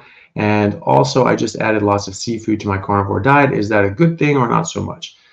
Thanks, man. You're awesome. Well, thank you. Appreciate it. No, seafood's great. Just make sure you're getting enough fat. But yeah, no, seafood's great. Good omega-3s, a lot of nice nutrients. It can be quite lean. So just make sure you're getting either fatty fish or melting some butter on it. Tastes better anyway. I grew up in Southern California, and then we moved up to Washington State, just outside of Seattle and Kirkland. And then my family, my siblings, and my parents are still up there as well. And then my extended family is still mostly in California. And then I have a cousin over in Chicago as well. But we grew up together down in Southern California, and he's moved to Chicago more recently with his wife, who is also a doctor. And so she's after, I think she did her residency out there, so they moved out there, and then they stayed out there, and they have a good setup there. They're doing really really well. Have really nice kids and having a nice time over there. It's really nice. So their house is really cool. It's in the Edgewater area sort of thing. It's a really nice area. It's close to the lake there in Chicago. And the houses look like like the Cosby Show. Sort of looks like the Huxtable house, where you're sort of outside. It's just like it sort of has that feel to it. It's sort of cool. But yeah, so I'm from Southern California and Washington. That's where I grew up. Who's your carnivore? Thank you very much for the super chat. What version of carnivore do you think is best for weight loss? Carnivore 6 months, 53, recovering type 2, 245 pounds, and still have 70 to lose. Oh, I think it being as strict as possible is the best way to go for health and weight loss. And so just eating meat, only drinking water. So just fatty meat and water. And that's it. Nothing else. A bit of salt to taste. That's it. I don't even use salt anymore. I just, by taste preference, I don't use any. And so that's what I would do, just as strict as possible with hormonal issues and just having eaten not a great diet for a long time and starving and all these sorts of things. And people can weight loss can be stubborn, but 6 months is you're doing great. Hopefully you've had some good results. Hopefully you've been doing getting some good weight loss, but it takes time. I wasn't dramatically overweight. I could still see my six-pack, although I was fat and I definitely out of shape. It took me a solid 8 months working my ass off, lifting weights, playing rugby, and only eating meat and water, nothing else. Not even spices or seasonings, not even pepper. It took me a good 8 months before I got down to a stable body fat percentage and weight. And so, it takes time. And, I didn't have all that far to go. I mean, I lost a significant amount of weight, a significant amount of fat, and put on a significant amount of muscle, but it takes time, and so it can take years, but you should see steady improvement, and you should see improvements in your health and your feeling, and you should just feel good all the time. And so keep doing that. Don't worry too much about your weight, especially for guys, because, if you're working out, a lot of guys will say, okay, I'm going to go and lift weights and all these sorts of things, and say, well, my weight loss is stalling. Okay, well, if you're on a carnivore diet and you're lifting weights, you are putting on muscle. And so if you're not losing weight, then that means that you're losing fat because you're replacing it with muscle, because you are gaining muscle. And so if your weight stays the same, that means you've lost somewhere else, right? So you've lost fat. And so just think about body composition and your health more than just the weight on the scale. Low carb, low drama. Thank you very much for the super chat. Excuse me. 1/4 tablespoon of old black pepper has as much oxalates as 1.5 cups of sliced onions, or 22 times as the same amount of white pepper. Black pepper is a no-no for my joints. Yeah, well, that's very good. Thank you for illustrating that. Just shows that, yeah, there's quite a lot of garbage just in black pepper. There's seeds. Seeds of the plant's baby. That's where you generally have the highest concentration of toxins are in the seeds, which is beans, nuts, legumes, grains, all these sorts of things. They're all seeds, right? So those are good ones to avoid. Daniel, thank you very much for the super chat. Does carnivore diet help prevent kidney stones? Well, it can prevent you in the sense that you're not bringing in things that are going to cause kidney stones, like a bunch of oxalates and things like that. Now, people can have oxalate dumping down the road, especially if they're taking calcium and things like that, and they can get some stones later on because of that oxalate and those oxalate dumping and things like that. But yeah, you prevent it because you stop some of the causes of kidney stones or other causes of kidney stones, like bacterial infection. And so certain bacterial infections can cause massive staghorn calculi in your kidneys. But tons and tons and tons of oxalates can cause big kidney stones as well. So yes, you're eliminating out a lot of things that can cause kidney stones, and also you're improving your immune system, so you're less likely to have an infection like that. Super rare to get that infection anyway, but your immune system is better when you're healthier.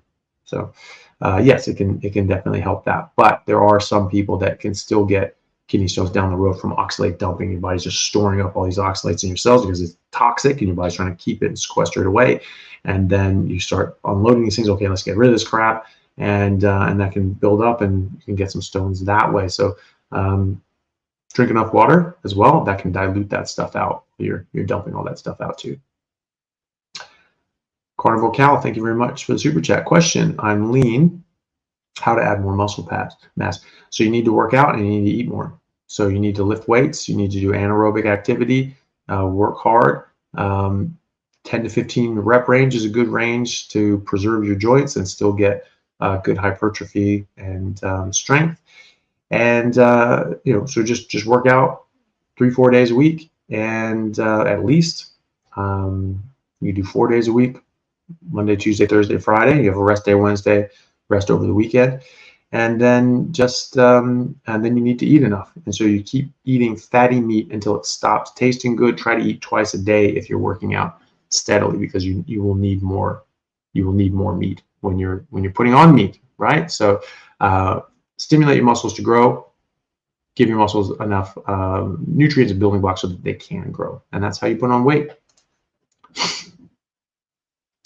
Plant-sparing carnivore, thank you very much for the super chat. Ben Bickman talks about metformin undoing the exercise benefit. So it's good or bad? Well, that's a good question. I haven't seen Professor Bickman talk about that. I'll have to look at that study to see if I can copy that. It's not letting me copy it. I'll try and look that up though. That's interesting though. That's I hadn't heard that. I'm a firm believer that it's best to be off medications, right? There are some geroprotective features to metformin. It definitely helps with insulin resistance. If you have PCOS or you have diabetes, very helpful. And there are other benefits. I like getting healthy and just being healthy and not having to use any of these things anyway. So for me, I don't take metformin. Even though I know other doctors who are very healthy and don't have diabetes who do take metformin. David Sinclair from Harvard takes metformin. He thinks that helps with longevity. I think that living a good, clean life and eating what you're supposed to eat and exercising will increase your longevity probably more. But we don't know for certain. And but that's interesting about the exercise benefits, because there are a lot of benefits from exercise. And so if you're losing out when you take metformin, that's not great either. So I'd have to look more into that though. But that is very interesting. People can check that link and see what they think as well. Charlena, thank you so much for the super chat. Day 23 carnivore, got diverticulitis, scared to go back to meat. You did not get diverticulitis well, you didn't get diverticulosis just by being on in 23 days anyway. That's something you would have for years and years and years. And so you can get infections, you can get a bit of damage. I would wonder if you were eating enough fat, because if you're eating enough fat, it should be very soft and just slip right through the area that you have diverticulae, and not cause a problem. If you're not eating enough fat, and you're getting big, hard, rocky stools, that can be more difficult to pass. It can pull and stretch and cause little tears and microabrasions in the diverticulae, which are already weakened, and that can introduce bacteria and get a bit of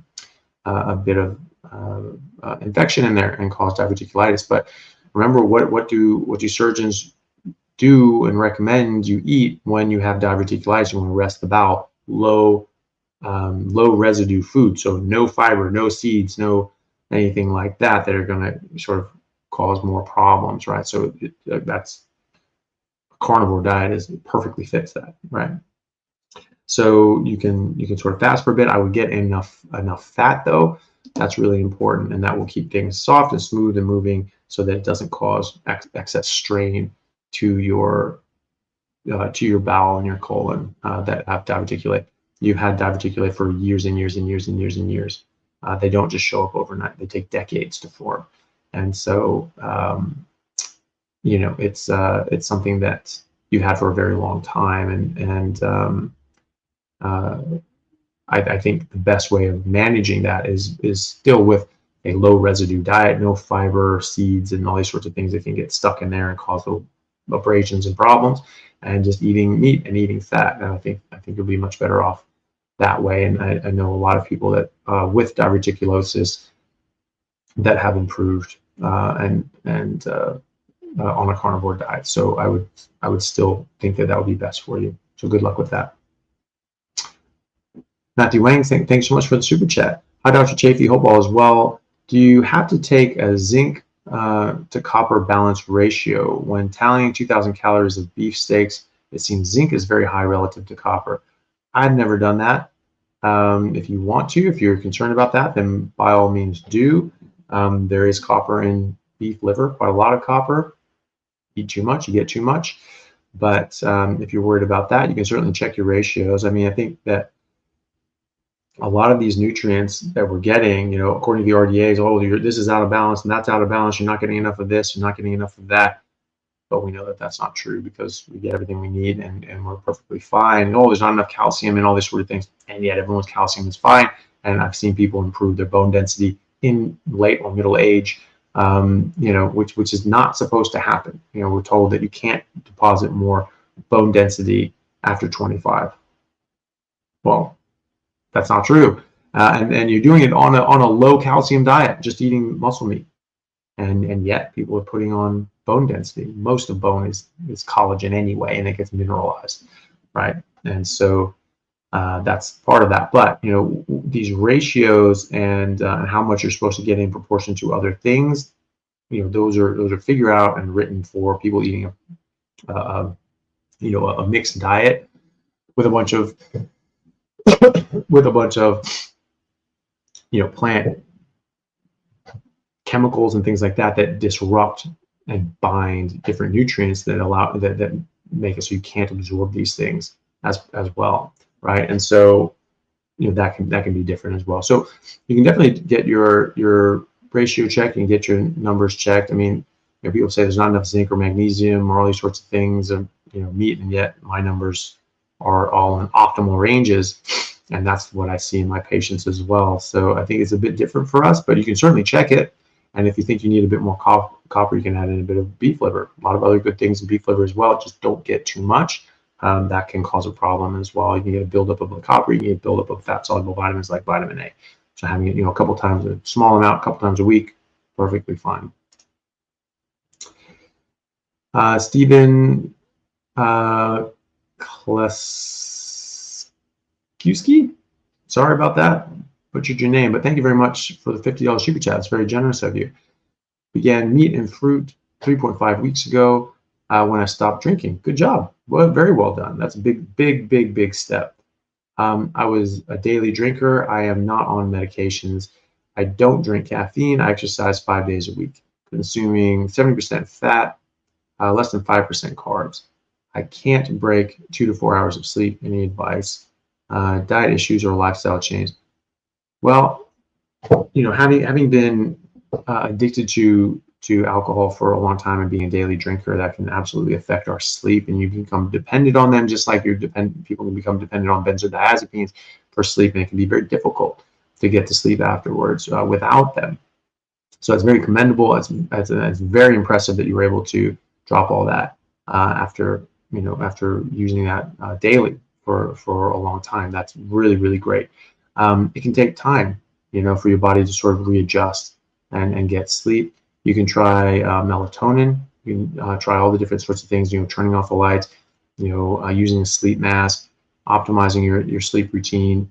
5 to 10 milligrams of melatonin if it's over the counter where you guys are, or speak to your doctor. If it's not, to get a prescription, or talk to your doctor if there's any sort of contraindications. Generally not. Melatonin is usually pretty safe, and it can help you sleep. It can help regulate your sleep cycle again. And then just allowing your body and your brain to sort of recover and get used to sleeping without the depressants like alcohol and which is a barbiturate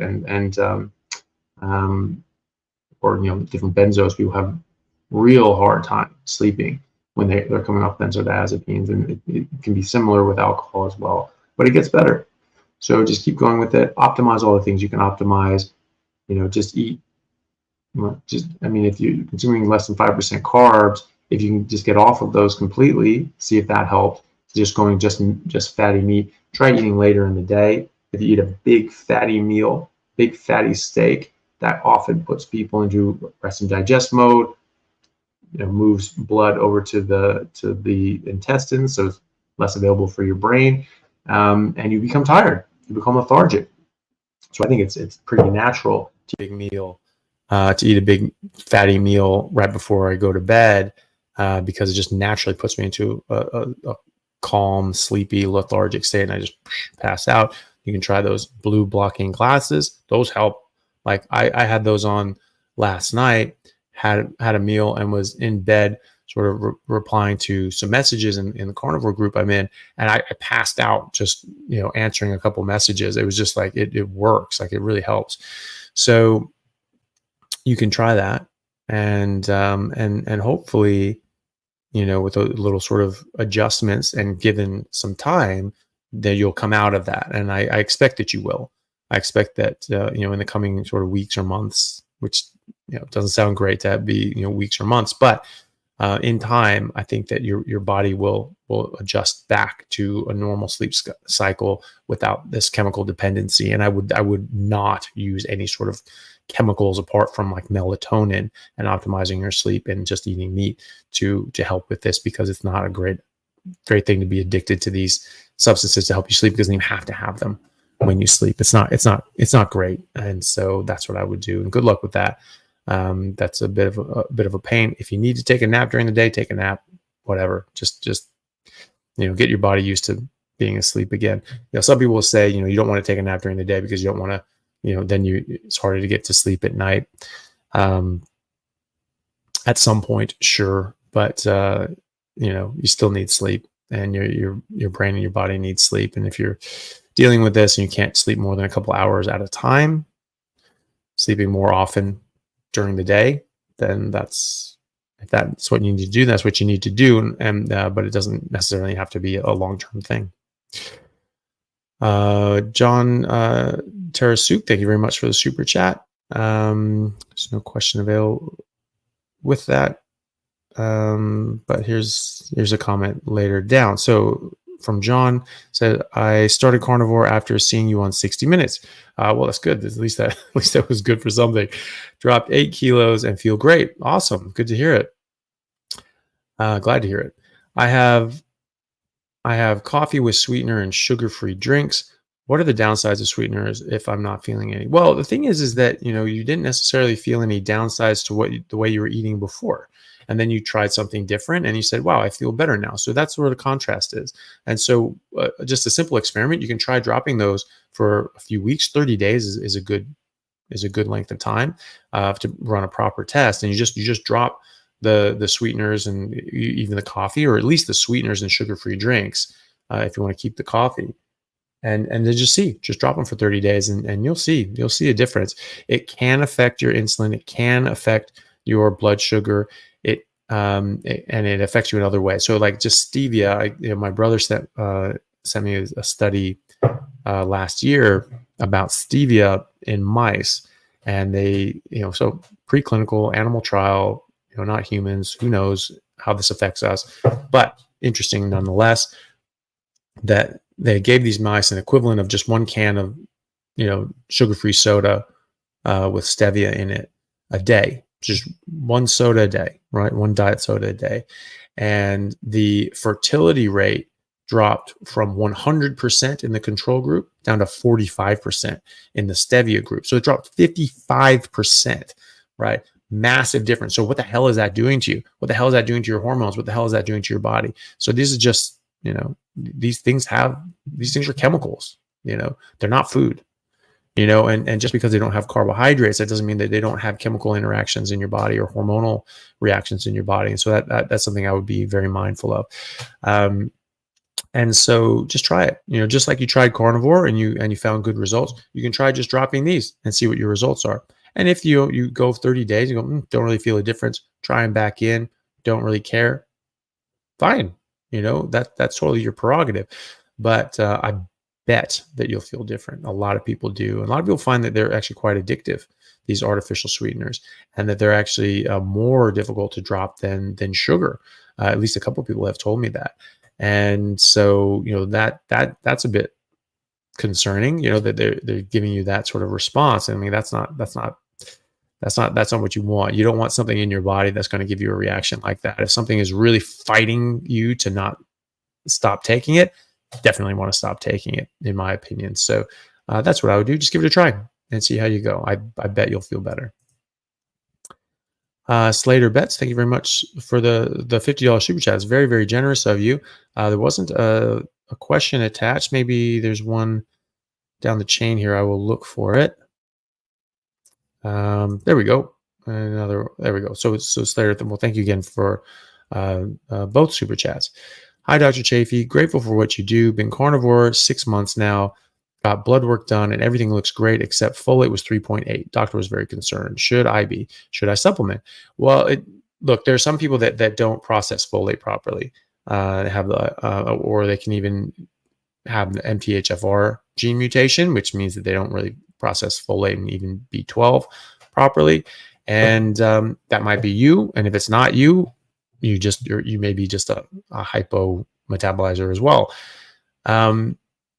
So what you do here is if you feel good, great. Generally don't need to do much if you're feeling good.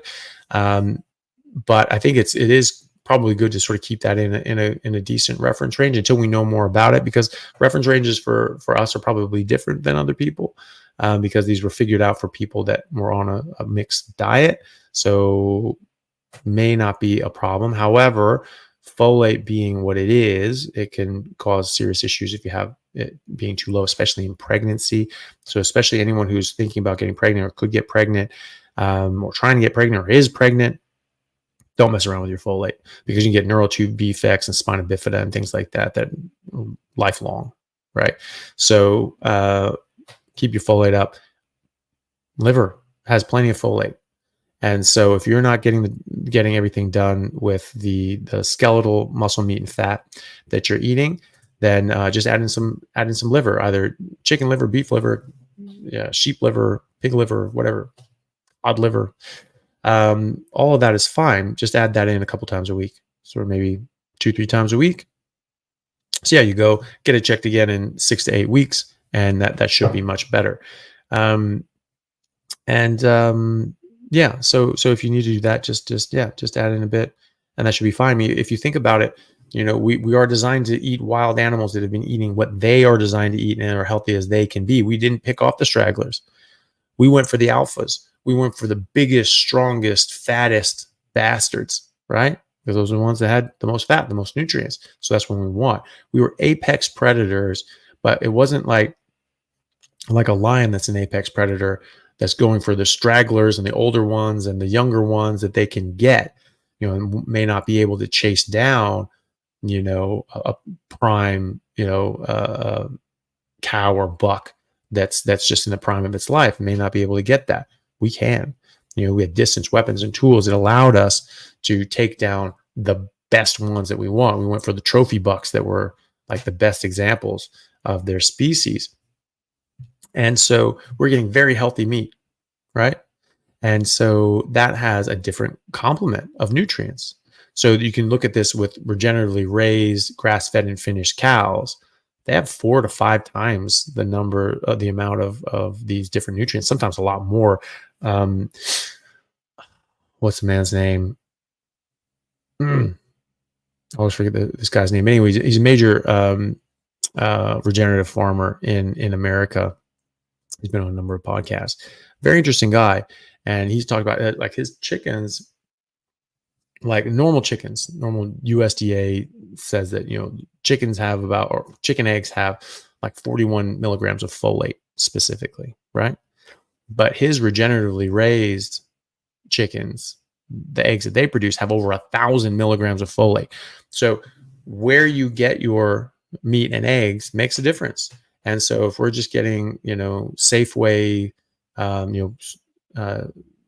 beef and chicken and eggs and everything like that, they're not going to be as nutrient dense as they could possibly be. And so you might need to add in a bit of liver. I think that basically the only supplement any carnivore needs is just to eat liver. And you don't need to get liver supplements, just eat some damn liver. Figure out a way to cook it, make some pate, or just sear it. That's what I do.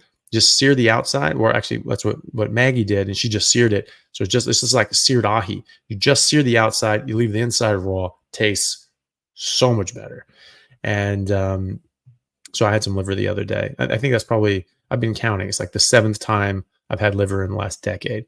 But that's because I checked my folate. My folate was fine. My B12 is fine. So I'm not one of these guys that needs a bit more. But there is a lot more folate in liver. So having liver every now and then is a good idea. And I think it is a good idea to check your folate, right?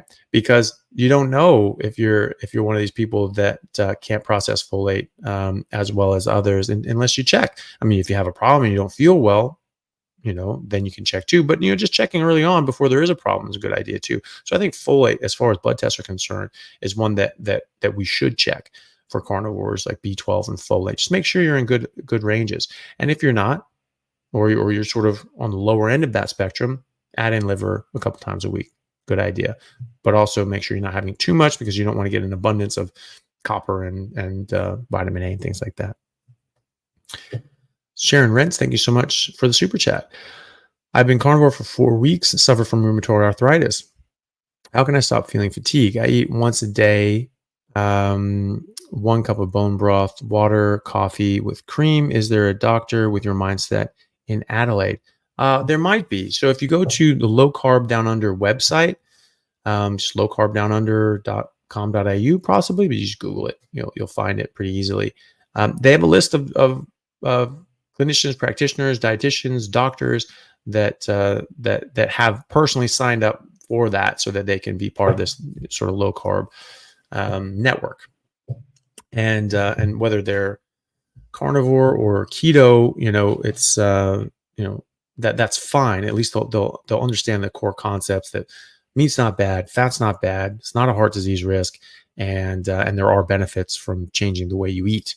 And a lot of keto practitioners are understanding, or at least coming around to the idea that that carnivore can be very, very helpful as well, and maybe even better than just normal keto for a lot of people.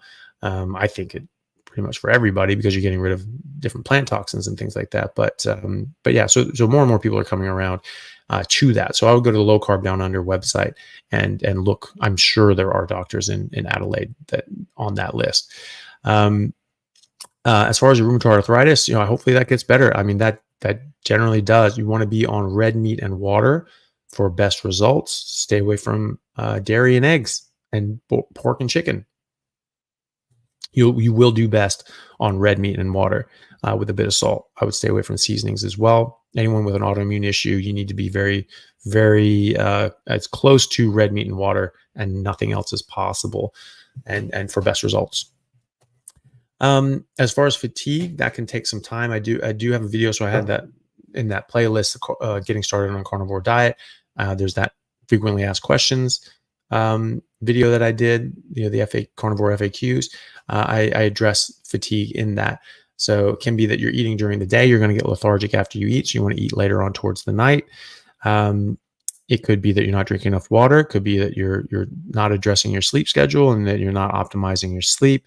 It could be that you're still optimizing your body's utilization of ketones, which can take, it's usually people are feeling better around where you're at, but it can take, months to really optimize and become really, really adept at utilizing ketones. So there are a lot of different things, and there are a couple others, but check out that FAQ thing, because there's just sort of a list of things that you can address and look at that could potentially be part of the issue.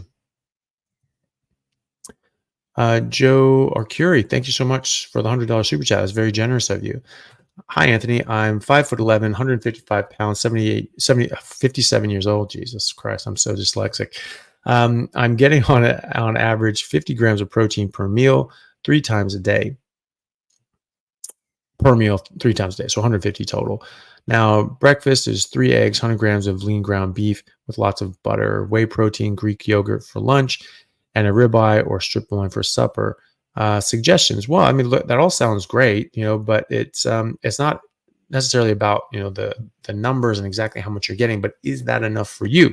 Is that what your body's asking you for? So if you're eating and you're getting to the point that you finish the meal and it just tastes good, if it always tastes good, that could mean that you're not eating enough. And so you want to, at least for your last meal of the day, like your ribeye strip loin meal, if you finish that and it's good to the last bite, you need to make another steak, right? You want to endeavor to have leftovers, especially in your last meal. If you're doing it during the day and you really stuff yourself to capacity, it can make you lethargic and sort of tired during the day, which isn't all that great. If you have things to do and you can't just take a nap in the sun or something else, it sounds great. So on a hammock or something like that. So if you can do that, do that. If you can't do that, then eat whatever you need to during the day to take the edge off. And at night, eat until fatty meat stops tasting good. And you want to endeavor to have leftovers. So you want to make more than you think you're going to want so that you completely satisfy your body's desire and request for nutrients. And if you get to that, you will find that you're less hungry the next day as well. You may not want breakfast. You may not need lunch. And you just have these big, massive amounts of steak at night, and that's enough for you. So, and so that's the thing too. You don't mention if you need, if you're trying to gain weight or lose weight or anything like that. But just in general, you just want to eat as much as your body actually wants. So you don't need to think about how many grams per kilo or anything like that. Just eat as much fatty meat as tastes good to you and keep eating until it stops tasting good. That, for most people, will be exactly right, because there's no equation complex enough to calculate exactly all the different chemical reactions and things that are happening in our body. Way too complex. But the good news is that it doesn't matter, because our body does it for us. And so, if you are eating what you're supposed to eat, you can listen to your body's signals, and that's a major one. So meat will taste good if your body wants it. It will stop tasting good once your body is done with it. So I would just make sure that you're getting to that point, and just keep doing what you're doing. Just eat fatty meat and water, and just make sure you're getting enough, and exercise if you can, because that's really good for you as well. And that can stimulate more hunger, and you need to eat more food with it. And I think you'll do really well. So good luck with that. J Mar, here and far, thank you so much for the super chat. What sauces can I use to change things up to add some spice? I love good buffalo sauce. Am I breaking the rules? Well, look, I mean, buffalo sauce has capsicums, peppers, hot peppers, and that's a nightshade, and they have a lot of defense chemicals. So it's not great as far as sauces go, but if that's what you need to sort of get you off and running and used to just eating meat, then great. I mean, you're at least you're cutting out all the other things, and you are you're eating a lot more meat, which is good. I think of it sort of as a bridging method, that you can sort of get where you're used to eating meat, and then you try it with a bit less and a bit less and a bit less, and then just go off of it and see how you feel. You will feel better. And but other sauces, you can make carnivore sauces, you can make cream sauce, Alfredo sauce, just don't use all the spices and herbs and all that sort of stuff, or use very little. You can make like au jus, like the juice from a roast, and you make that, dip that meat in there. That's great. You can make gravies as long as you don't use a bunch of flour or anything like that. So try and thicken it with other things. And yeah, so there are other sauces as well. And if you're going to use sauces, just try to avoid ones with sugar in it. There are a lot of like barbecue sauce and things like that just have a ton of sugar, and so that's really, I would definitely avoid things with sugar, just because it's added sugar is really bad, and it kicks you out of a good metabolic state that you want to be in, and start screwing with your insulin and hormones in other ways as well. So I would definitely do that. But if you need a bit of salt, and other sauces use a lot of seed oil, so like ranch dressing or mayonnaise, all these sorts of things, not what you want. And you can use sour cream or yogurt. Those are great, especially with meat. You put some yogurt or sour cream on meat, you eat those together. That actually really tastes very good. And so maybe try some of those options as well. Stephen Wiley, thank you so much. Is it all right to eat 20% minced beef and eggs every day? Yeah, absolutely. As long as it's enough fat for you.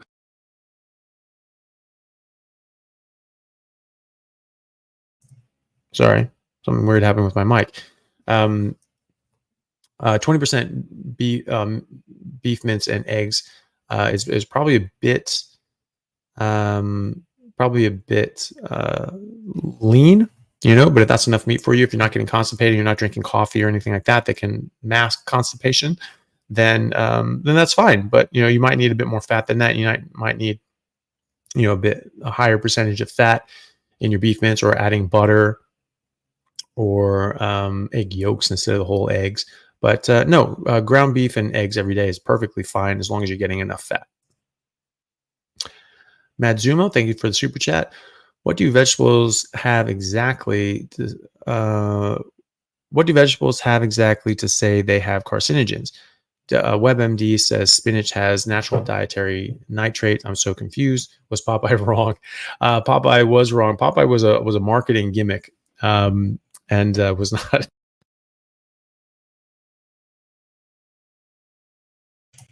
Sorry.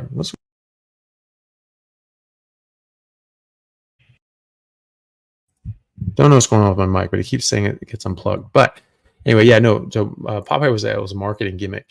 So yeah, no, that spinach does not make you strong.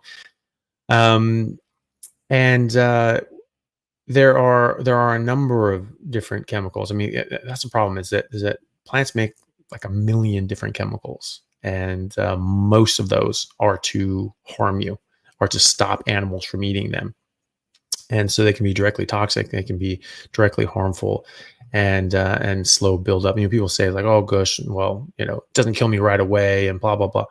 Cigarettes don't kill you right away either. Now there's alcohol, cocaine, meth, or heroin, right? That doesn't mean that they're good for you, and it doesn't mean that they are. I'm sure heroin has some vitamins in it. I mean, like, who gives a shit? It's like that's not the point.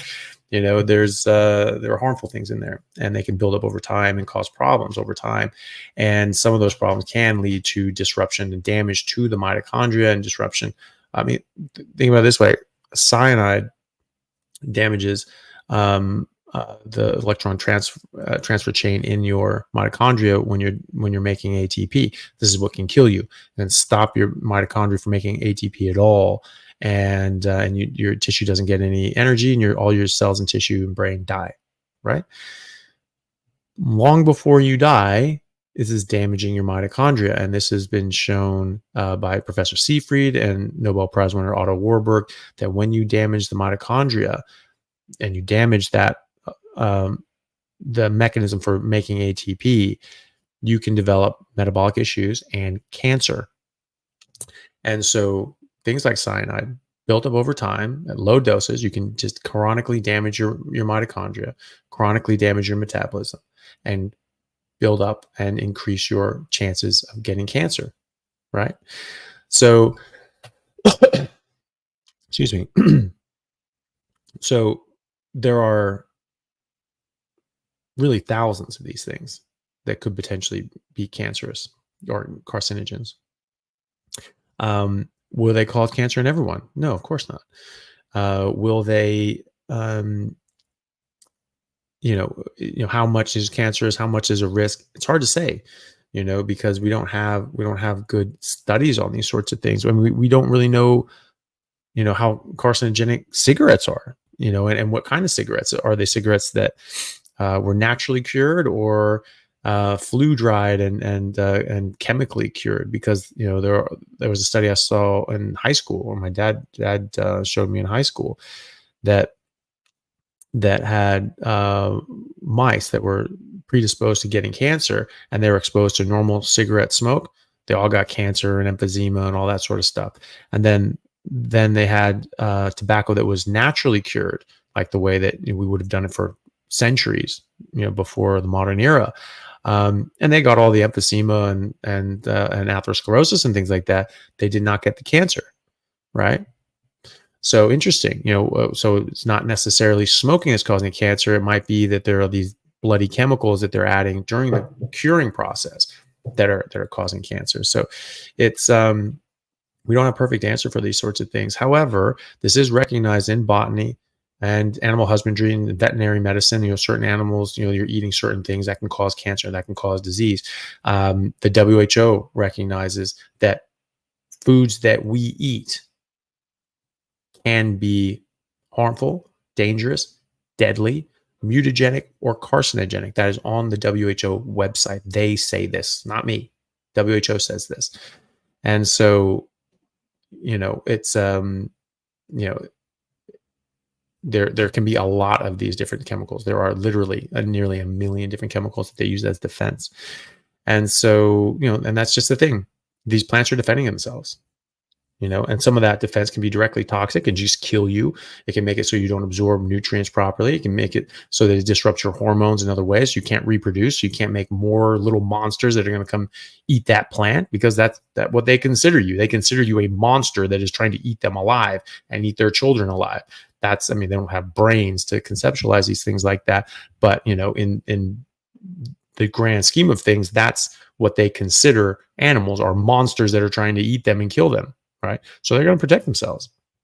And if that means stopping those monsters from having more little monsters, more is the better. Right. And some of these things can cause damage and disruption to your biochemistry and biology and mitochondria, and down the road predispose you and precipitate cancer. And so that's it's a bit funny to think about, but they do have these things that damage your body in that way, and could result in cancer. And that was another thing too, was that, that was why I first came to this, was when I was taking cancer biology 20 some years ago, 22, 23 years ago, was because they just flat out showed us all the different numbers of carcinogens in plants and vegetables and fruits and things like that we were eating. They didn't name each one. They just gave the number, 136 just in Brussels sprouts, over 100 in mushrooms, 60, 80, 100 in all the other fruit and produce items that you'd ever eat. And so, that was very shocking for us. And that's why I stopped eating plants. I was just like, nope, not doing this anymore, not putting any of that crap in my body. And so, it's out there, but it's hard to track down, but look in botany books and horticulture books. That's where you'll find this stuff. Animal husbandry books. livestock medicine, that sort of stuff. That's where you'll find this stuff in the WHO. Back to ethics delusion. First, who knows what that means? Yeah. Second, how is it ethical to abuse your body by not feeding its biologically appropriate nutrition? Absolutely true. Self-abuse is just as unethical. Thank you, Dr. Chaffee. I fully agree with that. And how ethical is it, and how moral is it to do that, subject that to your kids, and subject your kids to that and improper nutrition so they don't develop properly. So they grow up they stunt their growth and they're a foot shorter than they should be. They're 50 pounds lighter. They're sickly their whole life. They get chronic diseases and illnesses. They die young. Their brains don't develop. They get autism and Alzheimer's when they're older. And, and they just die sickly and young. That's not ethical. That's not moral. That's bloody evil. And forcing that on other people is damn criminal and absolutely evil. You're talking about Nazi level evil at that point.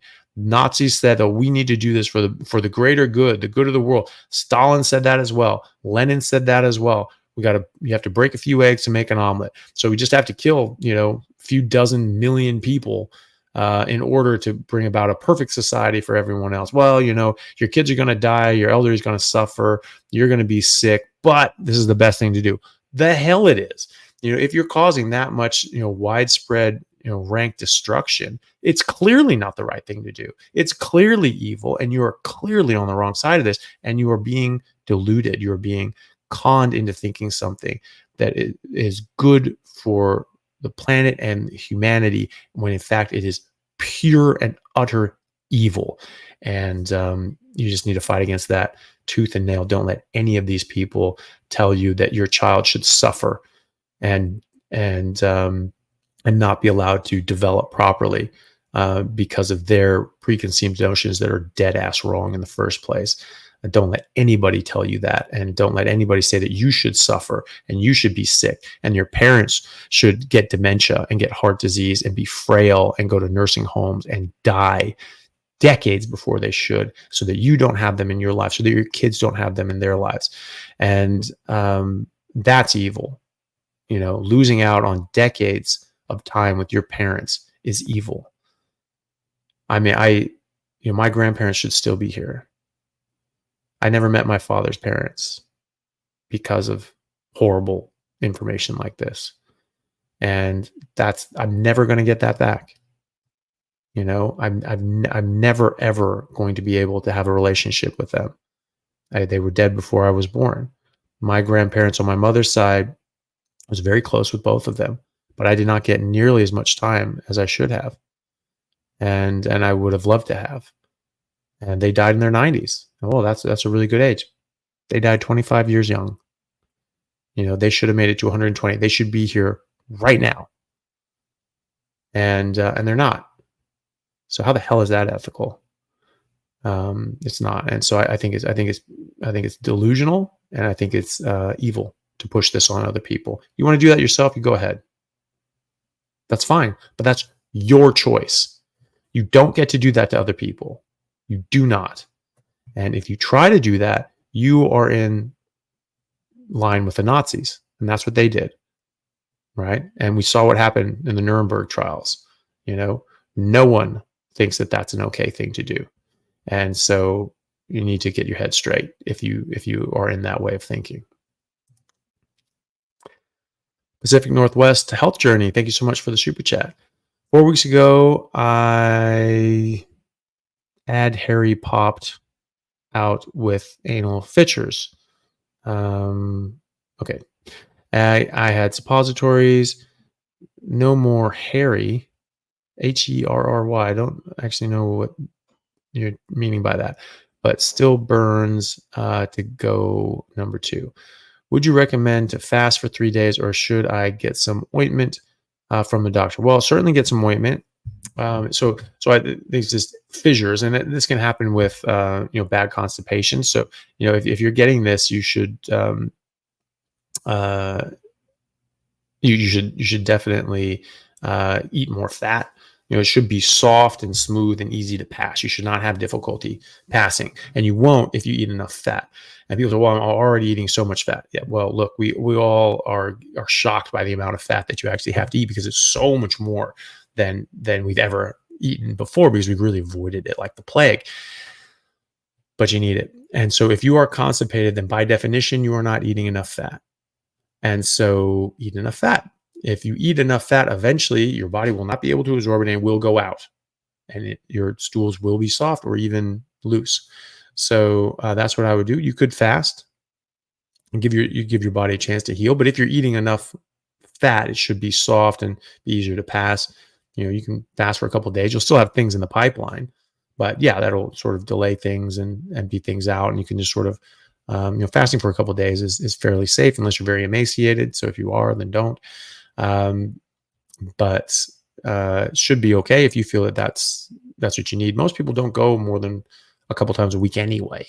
And when they do, it should be soft. So if you decide to fast, I don't think there's anything wrong with that. I do think you should go get some cream or antibiotic cream or whatever. You don't necessarily need it from the doctor. It could be if it's like infected, you think, then you need to go to the doctor. If it's just a normal fissure, and you can just use some cream from the pharmacist, probably okay. If you find it, if you think you're having more problems than that, then definitely get it checked out by a doctor. Especially if you think it's infected, or if you're getting fevers or anything crazy like that, then definitely go to a doctor. And otherwise, yeah, you could just rest for a couple of days, fast for a couple of days, and then when you get back to eating meat, eat a lot of fat so that everything's soft and just comes out and doesn't cause any sort of tears when you're going number 2. And good luck with that. Colin Holmes, thank you very much for the super chat. Hi, Doc. What is your take on Ted Naiman's philosophy on diet? His main premise seems to be, as long as you eat enough protein, it's hard to overeat. So I haven't gone too far into his philosophy. I don't know everything that he argues for, but just going off of what you've said here on eating enough protein, it's hard to overeat. That's true. Look, your body goes after nutrients. It doesn't go after calories. Again, calories are sort of a fiction that we need to get rid of. But it's so your body wants protein, but it also wants fat too, right? So eating protein and fat together, so a fatty meat, you're going to be very satiated, because your body's going to get the macronutrients it wants, like the protein and the fat, which it needs and it wants, and is very satiating. But there are nutrients that come with those as well. And so the fat soluble and water soluble vitamins and minerals that come with the fat and the lean, that's all you need. So your body sees this, it sees you're getting the nutrients, it sees you're getting protein and fat. You have receptors in your stomach, and your brain already knows like what's coming up down the pipeline. It's not just saying, oh, there's bulk here, so that should be fine. No, it tracks, it sees you're getting a lot of fat, you're getting a lot of protein, you're getting these nutrients, and says, yeah, okay, that's good. We're done now. So yes, it is very satiating.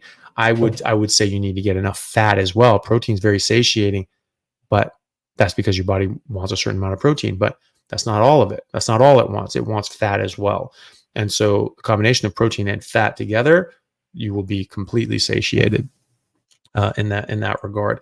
I don't think you can just do it completely lean protein. I don't think you would want to anyway. If you get a majority of calories from protein, it's that can actually be not good for you. So you still need to get fat. Fat is an essential nutrient. It is not just an energy source. It is an essential nutrient. So just going off what you're telling me there, protein is very satiating. You need the fat too. So the combination of fat and protein is the perfect satiation mechanism.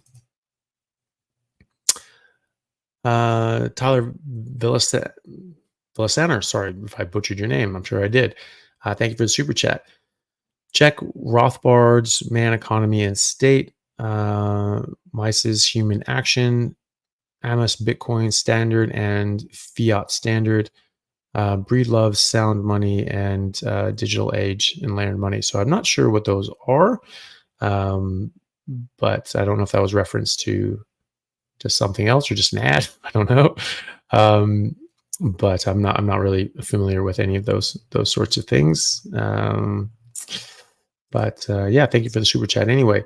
And so it's from Tyler again. Talk about Ivy League in family related to Chaffee College. I'm not sure. Most of my family's gone to Ivy League, and I was specifically told, we were all told, specifically my siblings and I, were that you are not allowed to go to Ivy League schools because they're all indoctrination camps, like political indoctrination camps, which I thought was pretty silly. But we were just told we weren't to go there. We weren't told where we should go or helped at all. So that was very confusing. But it ended up being sort of a moot point for me because I ended up going early, and so I just went locally. But yeah, like my grandparents met at Harvard, and my grandfather was did his at Ivy League sort of all the way. I think he went to Cornell, and then he was a Rhodes Scholar at Oxford, and then had to leave because he was in Germany when World War II broke out and had to like flee across Europe to get the hell away from there. And then they sent all the Rhodes Scholars back from Oxford. He went back to America, did a master's at Harvard, was teaching there, met my grandmother who was in her undergrad there, and then ended up fighting in the war and in counter-espionage. It was actually pretty cool. He was the first American spy to ever turn and work an enemy agent against the enemy power. Literally wrote like press dossiers and books on it. It's called Operation Dragoman. It's been since released to the public and declassified 50 years after it was put in. And so he had very interesting and amazing stories. He's one of the most heavily decorated American soldiers from the French government because he posed as a Frenchman in France, spoke fluent French, and then was working counterespionage to figure out who were the German spies and turning them and converting them against Hitler. And some pretty cool stuff. And then went back and did his PhD at Oxford, and then taught at Pomona College, and then George Washington University in DC. Lived there for the last few decades of his life. And my dad went to Pomona and Berkeley, and my mom went to Berkeley. Uncles went to Stanford, and a lot of my cousins went to Harvard, and my great grandfather was still to date, as far as I know, the youngest ever graduate from Columbia Medical School. He was 20 years old, and that was in the 1890s. Back when it was a 6-year program. So he started early, started when he was 16. He finished a 6-year program in 4 years. So he was a bit of a badass, really. And so we sort of have that background, but then like we weren't allowed to go, which I think is silly. I think I'm pig-headed enough and strong-willed enough to sort of push back against those sorts of things. And and while Harvard and those sorts of places aren't necessarily the best education in the world, it does open some doors. As Thomas Sowell said, one of the best things about having a Harvard degree is that you never have to care about what another Harvard person says again. You just never have to be intimidated. Just like, yeah, I don't care. And that was it. He wasn't really impressed with Harvard. My family wasn't really impressed with Harvard.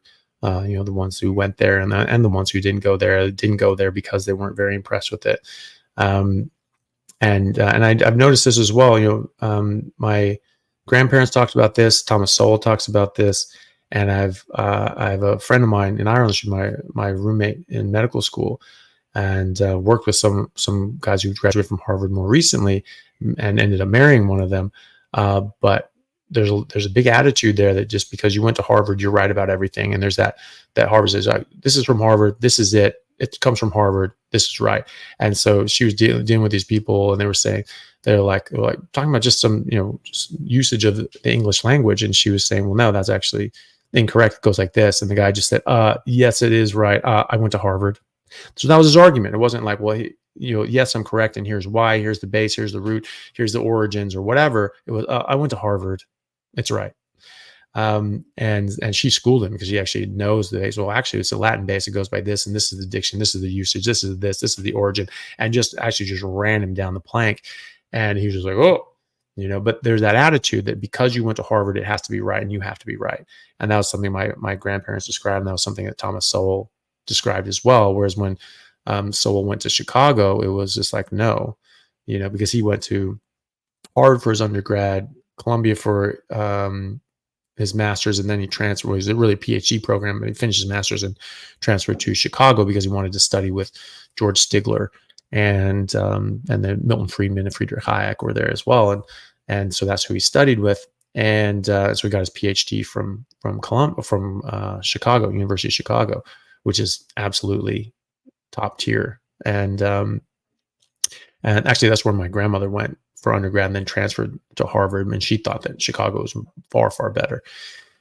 And Sowell did as well. And he said that, in Chicago, and Harvard's just like, well, this is Harvard, so it's right.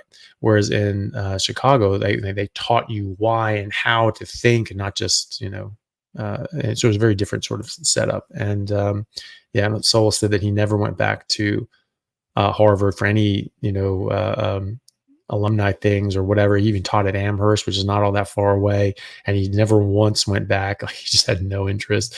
So yeah, it's a bit weird, but you can certainly get as good or better education elsewhere, but it's still a fantastic school, and at least it was 20 years ago when I was going there, or when I would have been going there 25 years ago.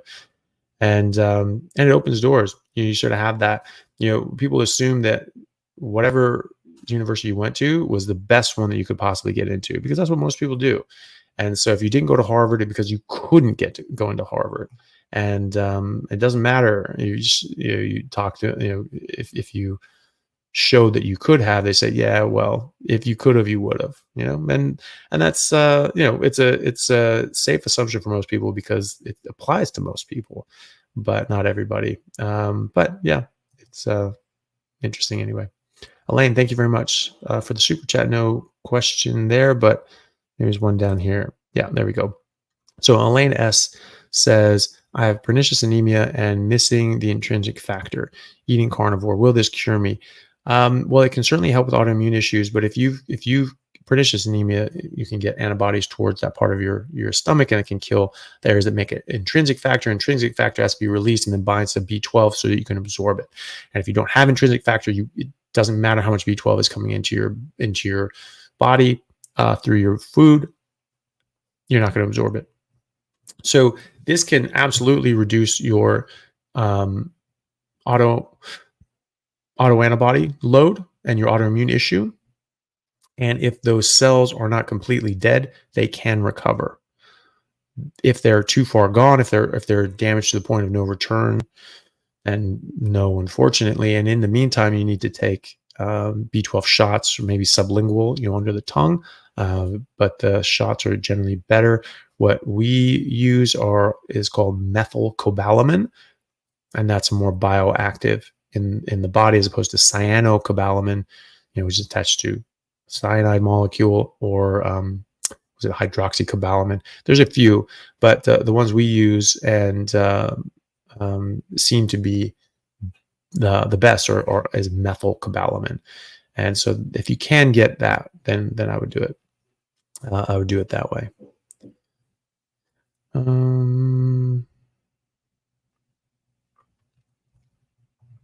Let me see here. Find some of the next questions. Goodness, where the hell? There we go. So Deez, thank you for the super chat. Is it okay to take apple cider vinegar on carnivore for GI health? I mean, you could. I don't think you need it. But if you find it's benefiting you early on or whatever, then you can go for it. I would try a period without it. Try for 30 days and see if you even need it. Is it helping you, or is it making you feel a bit worse? Your stomach acid should be way more acidic than apple cider vinegar is ever going to be, and so you'll get great digestion. If you're having digestion issues, or you think you are, just don't drink water for a couple hours before and an hour after you eat a meal, and then your stomach acid will get very concentrated and very, the pH will go very low, and so you shouldn't have any problems with digestion after that. But you can play around with it. Self-experimentation is great. I don't find that sort of thing helps me. I don't feel that I need it, and I feel much better without any of that sort of stuff. But you can do a self-experiment, see how you go, and try it for 30 days on and off, and see the difference, and go from there. Lori Palmeri, thank you very much for the super chat. I've had trouble sleeping for years, currently taking Seroquel to help. Most things don't work after a couple of days. Any tips? Well, carnivore diet generally helps most people. Some people seem to have a bit of a disruption unless they eat some carbs right before they go to bed, and you could easily do that with milk. You can get some carbs that way. If you really do need them, most people do much better without, and they sleep much better, much more deeply, much more restfully without any of that, and just eating meat. So carnivore diet, and then you need to optimize your sleep routine. If you've been taking medications for years, then your body's sort of addicted to this stuff and is dependent on it. So it can take a while to wean yourself off of it. And you can have several weeks of bad sleep before your brain stops becoming dependent on this stuff. And that can be tough. It can be very tough. But I think it's worth it. I think it's worth getting off of these medications and not being dependent on them. So do the best you can. Melatonin can help. People take varying amounts of melatonin for various reasons. So you can play around with dosages and start off at a sort of a lower dose and increase up if you think that would benefit you, and then you can just optimize your sleep environment. So turning off the lights, getting blue blocking glasses, for 2 hours before you want to be asleep. Try to go to sleep at the same time every night. Complete darkness in your room. Put on a sleep mask to make it even more blackout, and make sure there's no noises or sounds or annoying things, and just do the best you can to optimize your sleep time. Melatonin can help, but it can just take time. It can just take time to get your body to stop being dependent on these sleep medications. I hate sleep medications. They are so addictive. They're so habit forming. And the thing is that it's not just like, oh, I need it, I want it. It's that I cannot sleep without it. And that's the dependency. You cannot sleep without it. So it's best to come off of that if you can. And so I would try melatonin instead, and just optimizing your environment. So good luck with that. Michelle Stevenson, thank you so much for the super chat. Howdy, Dr. Chaffee. Do you know if there is any positive info for people who have motor neuron disease? My sister has just been diagnosed. That's a good question. I haven't seen anybody with motor neuron disease try this, so I don't know. I mean, I would hope that it helps, and I would expect it to help. I've talked to some people that said, well, if you do everything perfectly, you watch Andrew Huberman and you see about optimizing with getting sunlight, grounding, optimizing sleep, getting rid of all toxins and all scents and candles and beauty stuff that have all these weird chemicals in it, these forever chemicals that get in your body and cause merry hell, and just eating just strict grass-fed and finished, regeneratively raised beef with a bit of liver a couple times a week, that that you'd have to do it perfectly for sort of motor neuron disease. And I've talked to people that said that they think that it would help. I think it will help no matter what, because obviously you're going to have a better result, even if you have a degenerative disease, if you are eating what you're designed to eat. If you're eating other things and your body's going to decay faster, you're going to damage your body in other ways as well, which are going to compound the problems that you have with something like motor neuron disease. So it will help. Can it help the motor neuron disease specifically? I don't know. I hope it does. And I hope your sister is okay. And that's it's a devastating illness. And I'm so sorry that she was diagnosed with that. But Jesus Christ, it's worth a try. Like why not? Why not give it a shot and see how you go and see what happens. But yeah, good luck with that. Hopefully she does well. And it looks like we have a special guest coming in here as well with sweet little El Marie, who is saying thank you to Mike for some reason, but it's nice to see you here anyway. And hopefully see you soon because you're nice. And DVAC quadruple 7, thank you very much for the super chat. I'm not seeing a question attached, but maybe there's one down the list. Lisa, thank you so much. It's like pizza, my little Caesars guy. Thank you very much for the super chat. Keto for 7 years, lost 50 pounds. That's fantastic. 30-pound gain, lost 50, 30-pound gain, menopause, adrenal fatigue, something attacking thyroid, estrogen testosterone ratio high, I'm assuming, cortisol low, or maybe just both of them high, cortisol low, T's normal, inflammation, hip, hand, pain, brain fog, bloating, retention, insights, full carnivore since 17th of August. Appreciate you. Thank you. Okay, so hopefully I understood most of that. Well, look, just anything attacking your thyroid and cortisol and hormones and all these sorts of things, those are going to be optimized by just eating a carnivore diet. So keep doing that. It can take time. So get rid of carbohydrates as well. Yeah, it sounds like you're already keto, so you're probably still doing a keto version of carnivore and not adding in carbohydrates or sugars of any description, which I think is a good thing to do. So full carnivore, get enough fat, get enough meat, eat until you are satisfied, eat until meat stops tasting good, and just getting all those other things out of your system. Because menopause, are you saying you're 50? You lost 50, gained 30 pounds. Okay, so it's hard to say what happened there with your weight. But anyway, you go through menopause. That can be, first of all, people can come out of menopause by going keto or carnivore. You've been keto for a while. So I don't know how much is going to change with carnivore in that regard. But I have seen people come out of menopause and all of a sudden they're in their 50s. They haven't had their cycle in 5 years. And they say, well, I'm starting to bleed. I'm starting to get spotting. I'm like, well, how often are you doing it? Well, it's sort of like cyclical, almost like I have my period. And it's just like, okay, well, look at your bloods.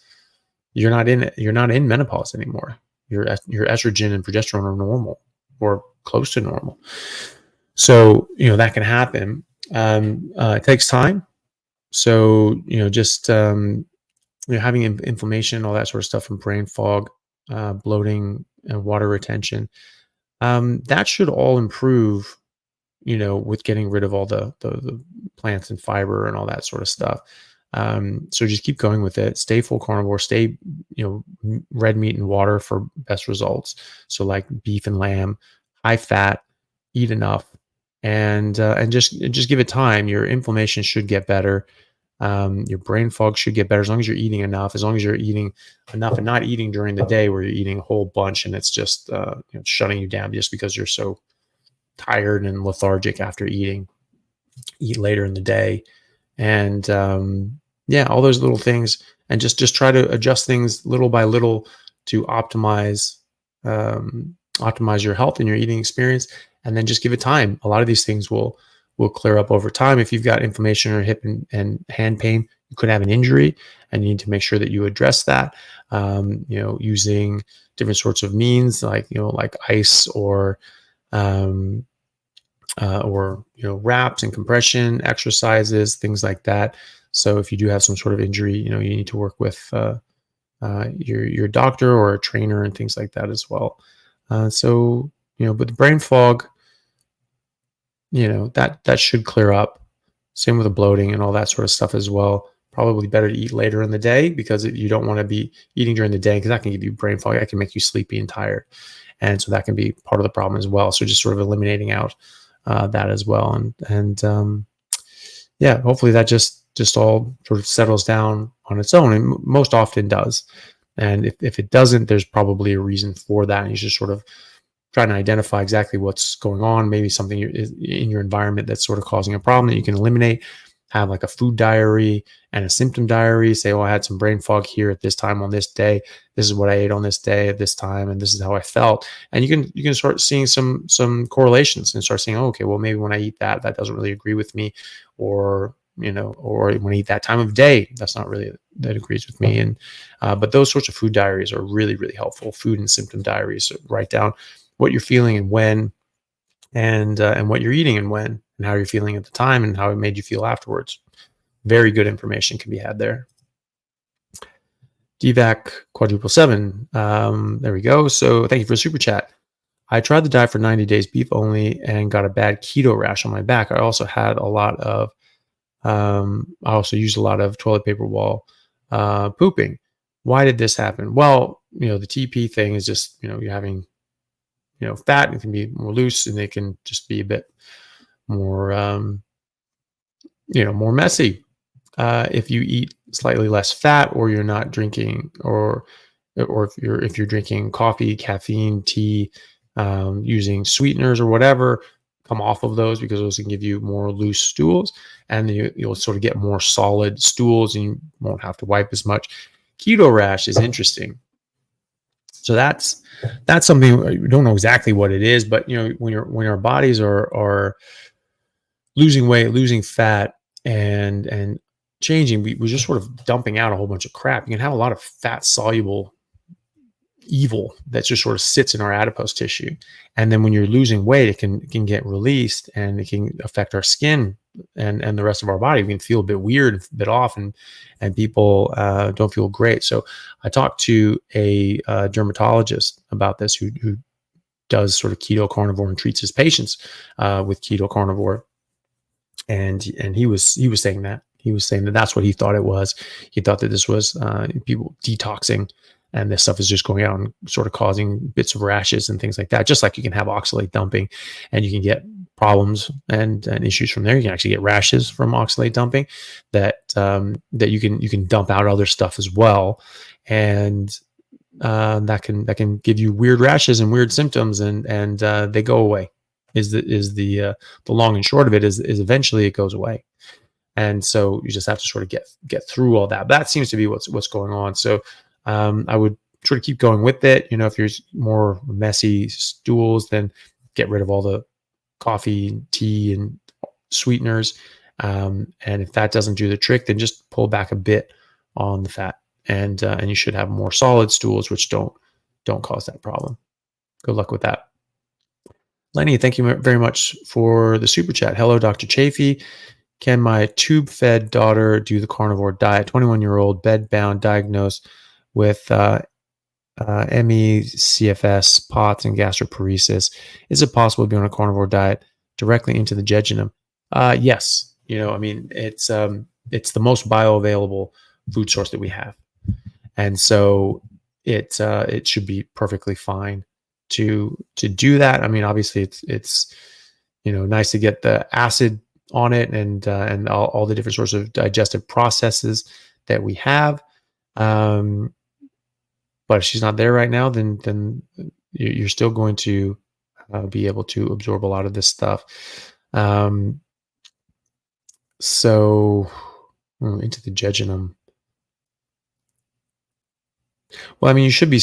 It's a bit funny, because how much these things get stimulated when you get food into the stomach, and that's stimulating secretion from your pancreas. It goes into your duodenum, and that that further digests things, and that moves down into the jejunum to get absorbed. And is that going to be really stimulated well enough in the jejunum to release all these pancreatic enzymes and all that sort of stuff? It should be. It should be fine, and it still is the most bioavailable, nutrition that she's going to have, and I think it can help her a lot.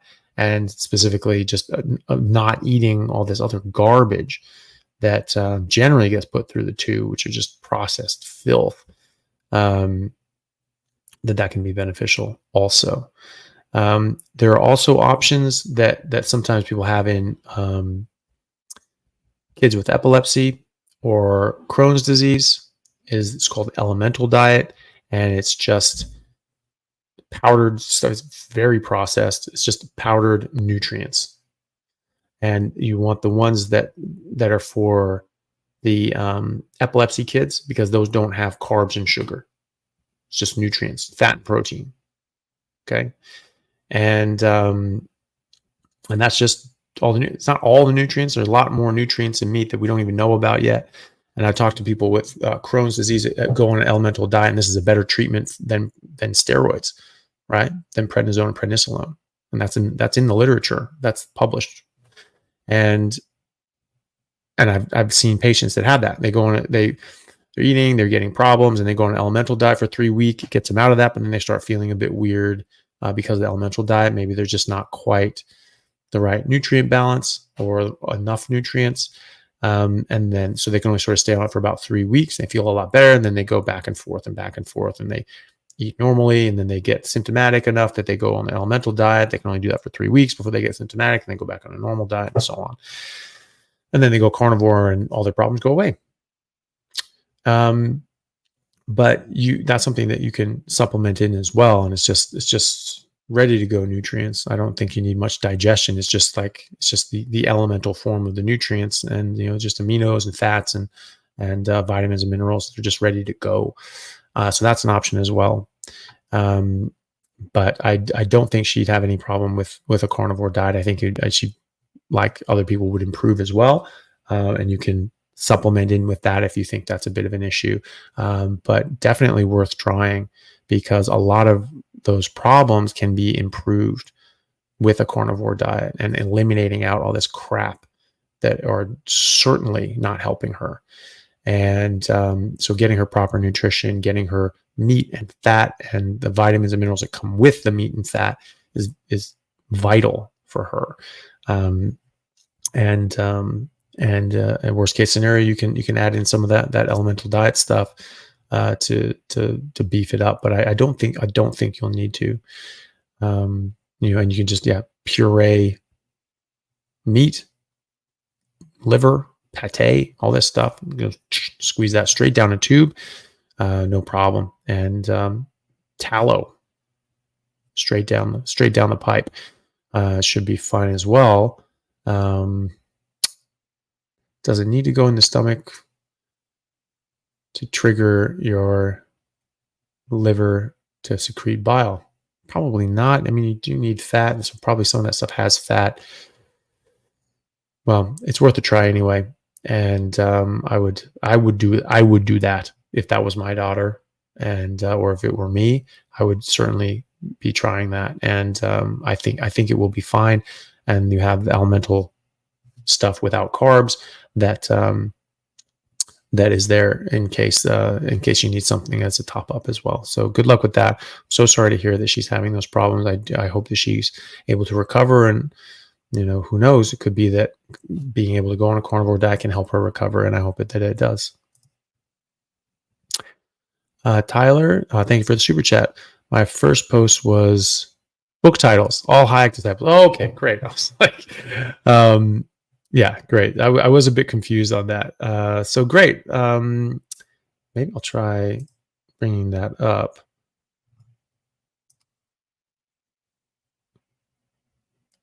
Let me see if I can bring that back one up. Now that we know, those are book titles. I didn't know if those were like Bitcoin buying apps or something like that. I didn't know. Let's see. See if I can find that. Hold on a second.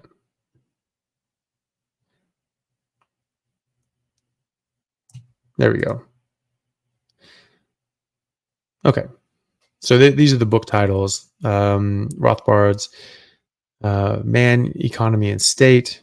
Mises. Okay, yeah. Okay, I'm getting it now. Mises, Human Action, Amos Bitcoin Standard and Fiat Standard, and Breed Loves Sound Money in a Digital Age, and Layered Money.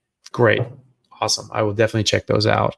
Yeah, sorry, sorry, didn't quite get that at the time, but that's great. Thank you for that. Tim Moore, thank you very much for the $30 super chat. It's very generous of you. Hi, Dr. Chaffee. Is there a type or brand of water you think best? I've heard San Pellegrino is high in uranium. Jesus Christ, I didn't know that. Also, does cod liver have the same problems as fish oil supplements? I take Carlson's. Any thoughts? So water, I think, is the best water. Is getting a filtered water. Ones that get out fluoride, or being in an area that doesn't have fluoride, is probably a good idea. And not all filters will get them out. I've seen mixed reports on whether or not the activated charcoal filters, like a Brita filter or some of the home filters, can get out fluoride. I would get out fluoride if I were you. I don't think there's any reason that we put it in there. It's the wrong kind of fluoride anyway. It doesn't seem to actually help with our damn teeth.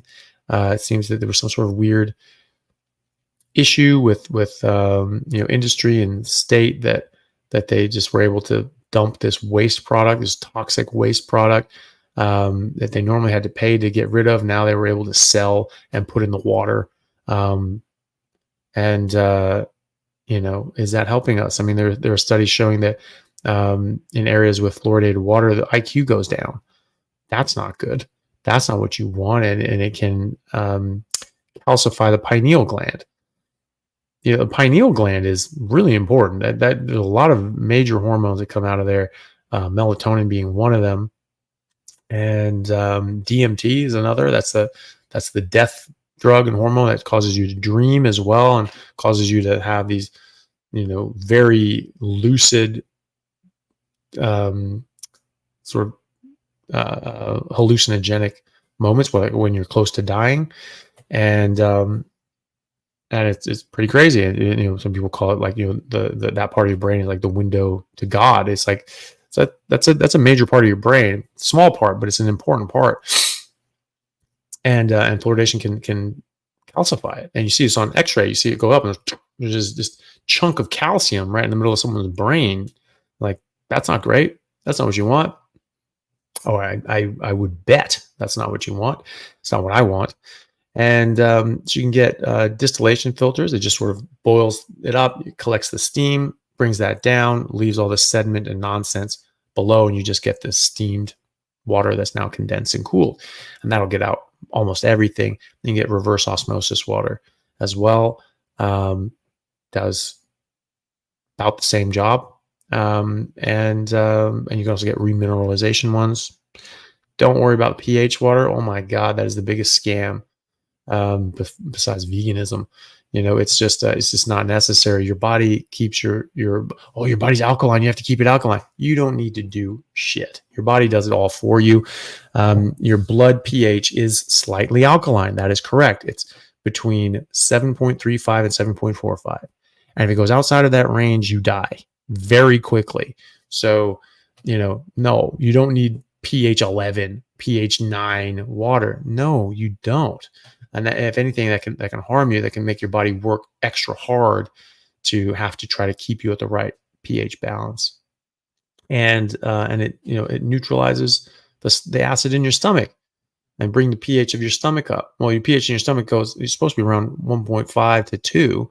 If it goes up past 4, you can actually get bacteria growing in your stomach, in your small intestine. Not what you want, right? That can cause serious problems. So none of that. Bottled water in general, I avoid, because it's in with these plastics, and you get all these, nasty plastic chemicals that are hormone disruptors and forever chemicals and all that sort of stuff. They leach out more with heat, but also just time will do it. And God knows how long those things have been sitting in those bottles. God knows the temperature that they've been sitting there in. So just because they're cold out of the fridge for you doesn't mean they haven't been hot in the back of a truck being shipped somewhere, right? So a lot of the chemicals would have leached out already. San Pellegrino or anything in a plastic bottle, I would avoid, period. And water at home, I would at least use a house filter, Brita filter, and And if you can get a reverse osmosis or a steam distilling water water system, then that's probably ideal.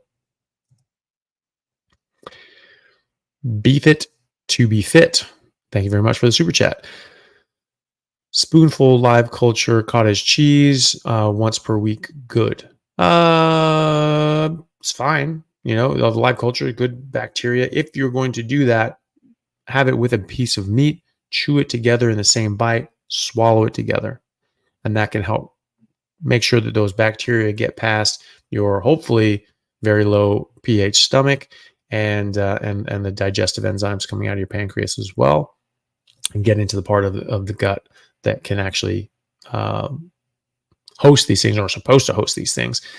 And yeah, so that's fine. I mean, if you want to do that, if it's live culture and you eat it with meat, with that bite of meat, and chew it up together, swallow it together, that's fine for your microbiome. I think that once you have an established microbiome, your microbiome eats what you eat. And so if you're just eating meat, it's going to be happy to do that. You don't need to keep reseeding your microbiome with bacteria. If you have an established good microbiome, it's going to stay there.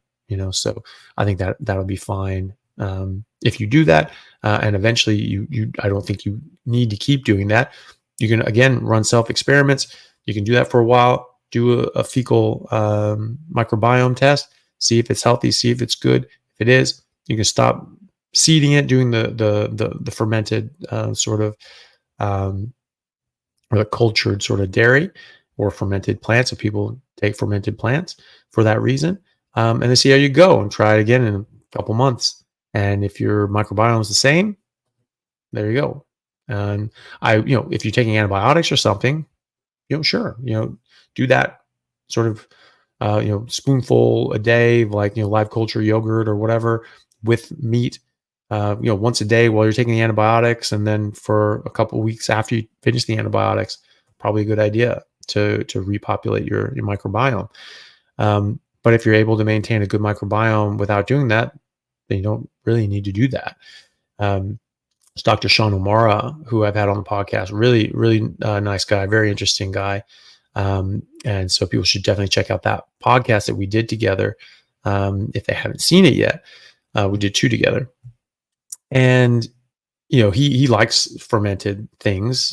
He only eats meat. He only eats meat, and will have a bit of fermented, plants, like I believe like some sauerkraut or something like that with live sort of culture-y stuff, or kimchi without as much spices, or whatever stuff he uses, but some fermented plants, fermented vegetables.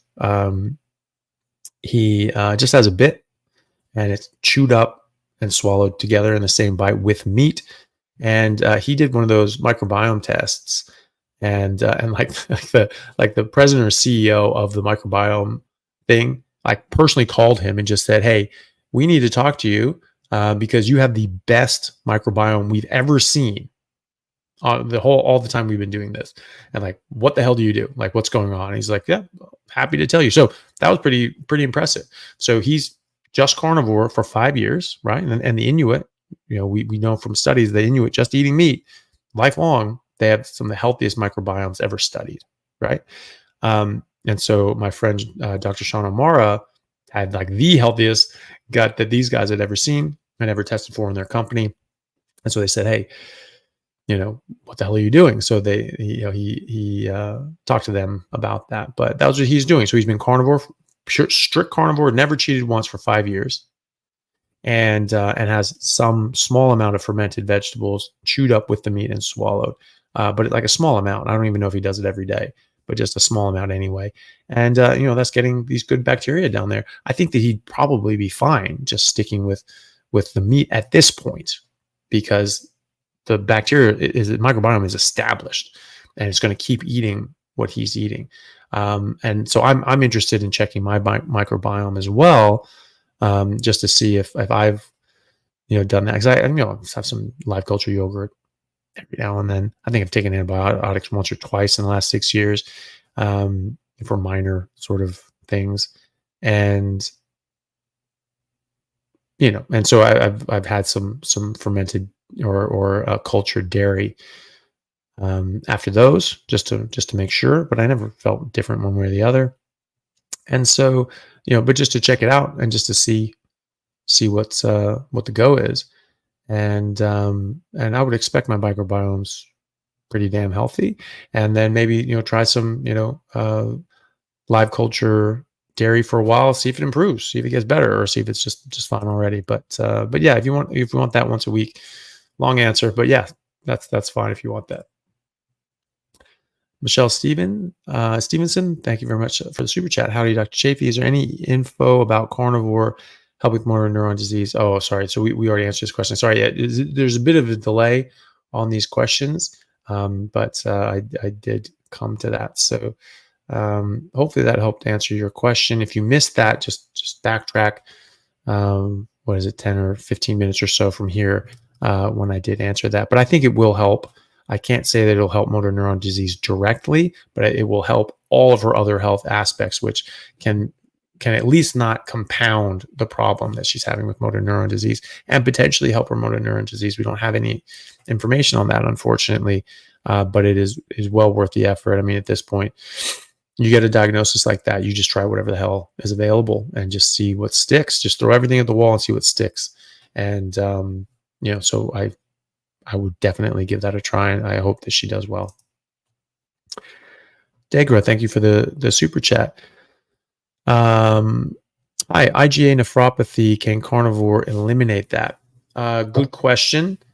I don't know of any studies one way or the other showing like ketogenic diets or high protein diets or anything like that with specifically IgA nephropathy, but you can, but there are studies showing that higher protein diets improve kidney function for whatever reason.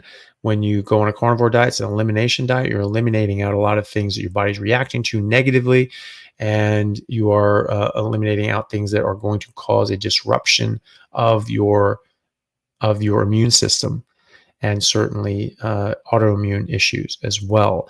And so those sorts of issues can be helped.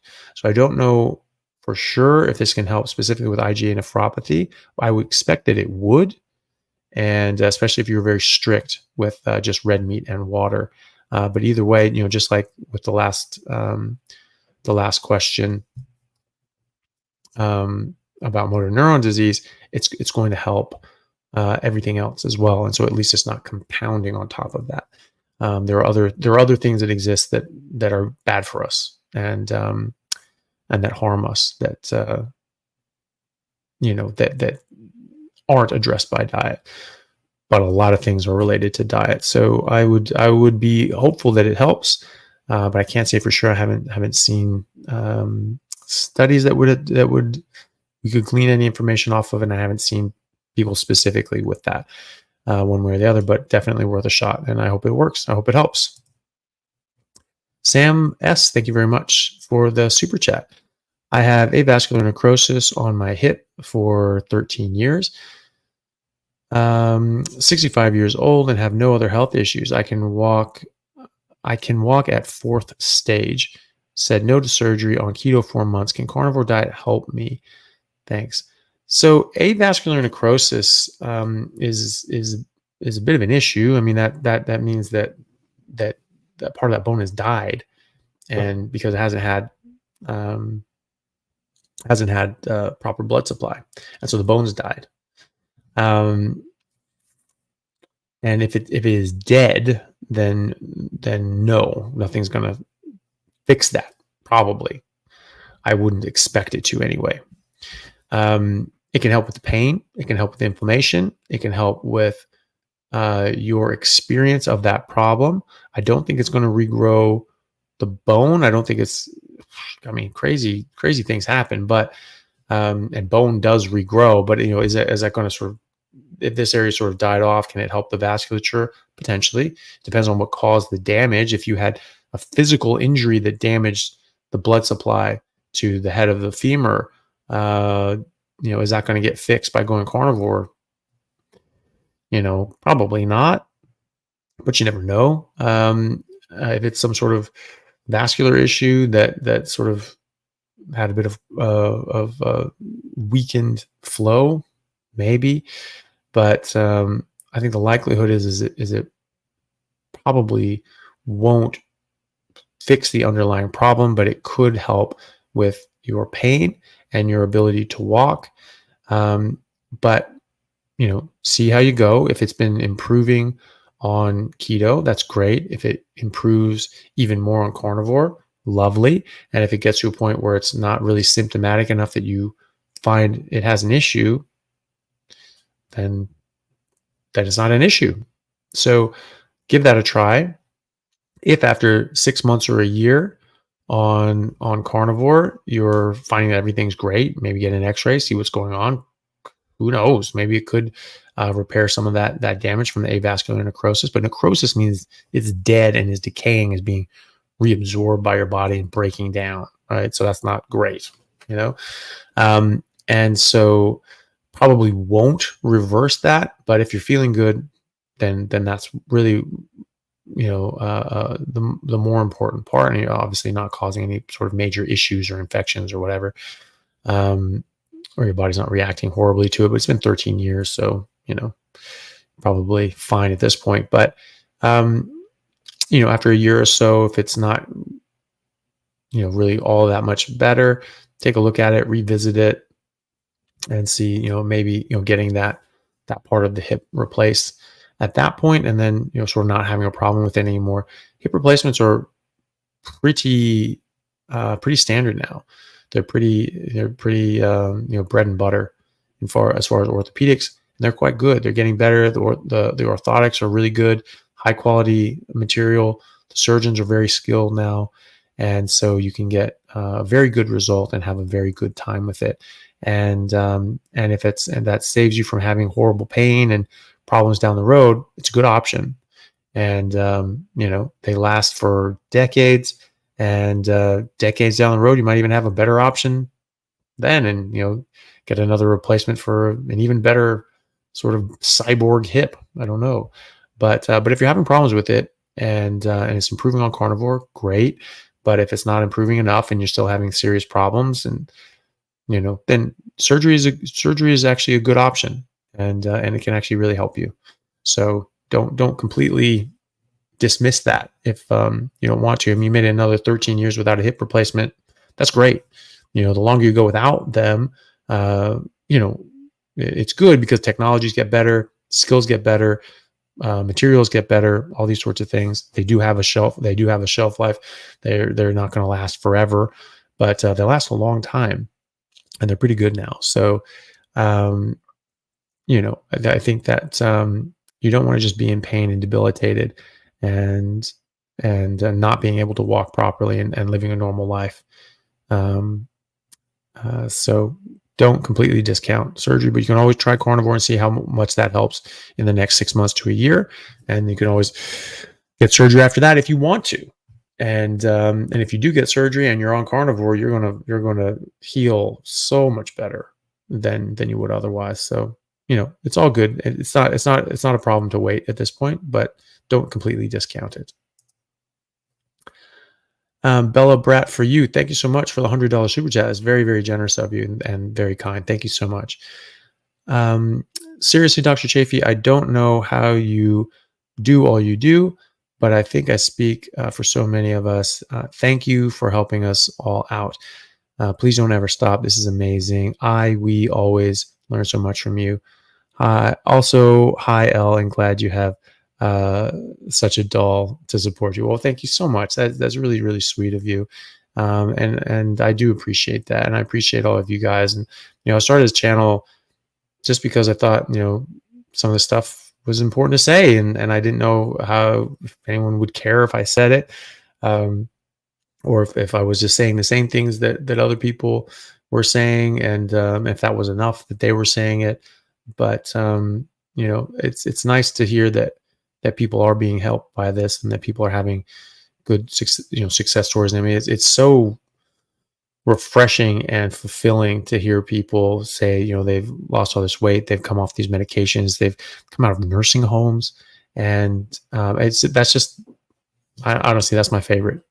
thing to hear is how well people are doing, and all the benefits it gets from this. So thank you all for taking a chance and listening to what I have to say and saying, okay, maybe this makes sense, maybe it doesn't make sense, but the ones that sounded like it made sense to, giving it a try. You're trying something new, trying something that goes against everything we've been told our whole lives. My whole life I've been told do the opposite of what I'm doing, and I've had the opposite results of what I was supposed to have. And so that makes you think, maybe this isn't the right way to do it. And I did the opposite, and I got the opposite results to what they said I would get.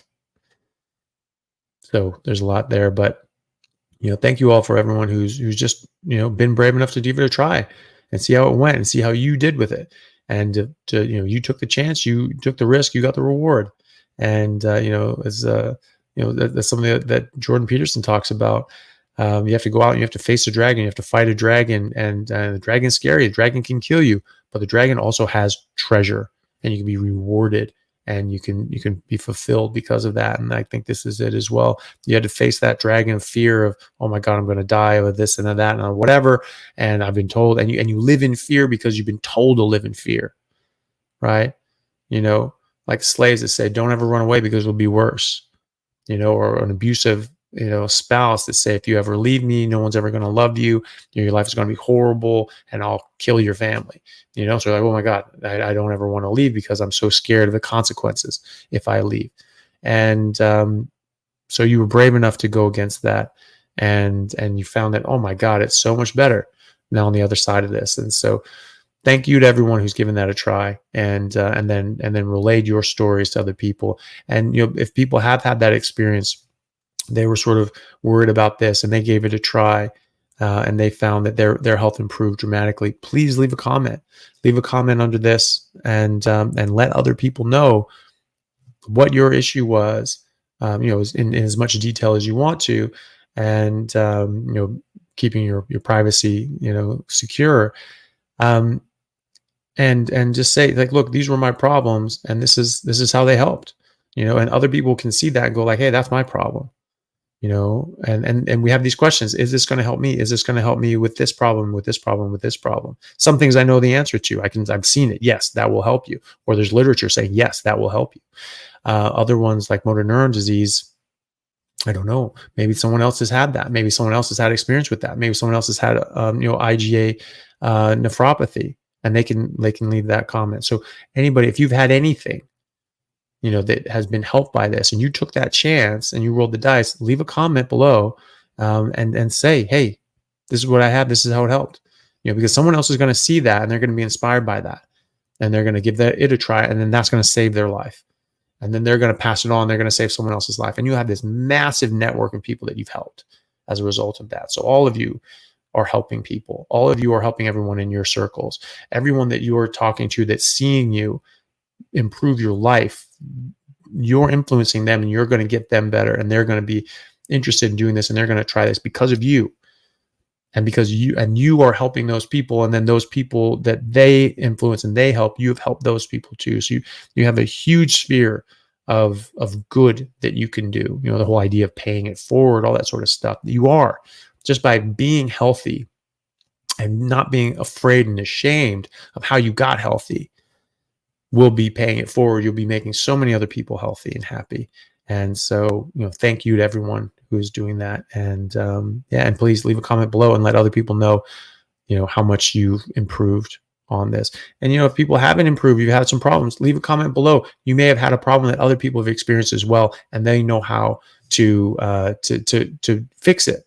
There's always a workaround. I've yet to find anyone that didn't have a workaround, some problem that they were having. Well, you need to up this, you need to down that, you need to do this, you need to do this, and slightly adjust things with just eating meat and water, but eating enough fat, eating at different times of day, doing different sorts of things. That there's always a workaround, or people are still drinking coffee with sweeteners and monk fruit sugar and all that sort of stuff. Commonly, people are still eating a lot of things that probably aren't great for them. So if you're having a problem, leave that in the comments and ask for help. There are so many people that have gone through exactly what you've gone through and can help you. And I can help you with a lot of these things. And I try to answer as many questions as I can in the comments. So do leave questions in the comments. I try to answer. I can't answer all of them, but I do try to answer some when I can. So yeah, so do that. And thank you very much. And thank you, Bella Brett, for the very generous super chat. That was very kind of you. Sail Zephyrus. I think that's the north wind, isn't it? One of the winds. Thank you for the super chat. Hello from Ventura, California. Right. Yeah, I was born in Ventura. So there you go. Love your content. Keep up the strong work. 1 month carnivore here. I have enjoyed all the benefits. What would you say to those who think it's bad to eat just meat? Thank you. I just tell them it's wrong, and that the humans have evolved eating meat. That's what we've been eating for millions of years. So obviously, by definition, that's what we're biologically designed and evolved and adapted to eat. And an immutable law of biology is adaptation. What you have been exposed to, and your life will adapt to their environment. And our environment has been meat for millions and millions and millions of years. And so we are adapted to meat. And so that is an immutable law of biology. And any anybody who says differently doesn't know biology. And so what we are adapted to is what we are designed to eat. And if we are not adapted to something, we are not designed to eat that. That is not good for us. If we're adapted to it, if we're designed to eat it, it's good for us. It's optimal for us. And the opposite is also true.